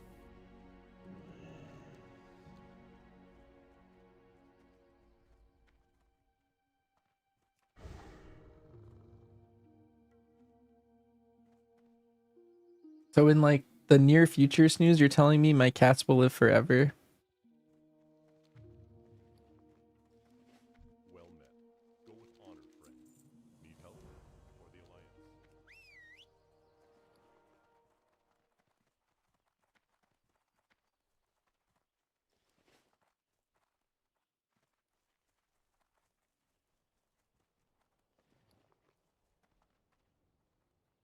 Well met.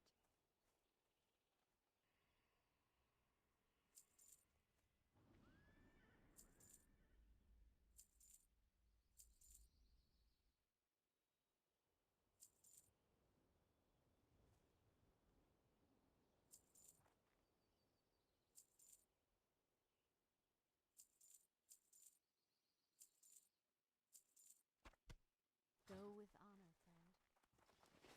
How many pets do I have? Currently I have none, but I think in the next couple months I'll have 2 cats. Life be with you. Life bless you.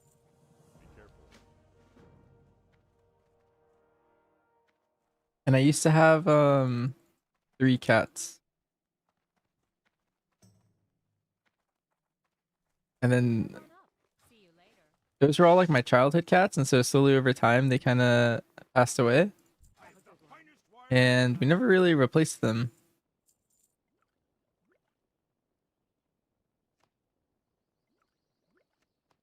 Safe travel.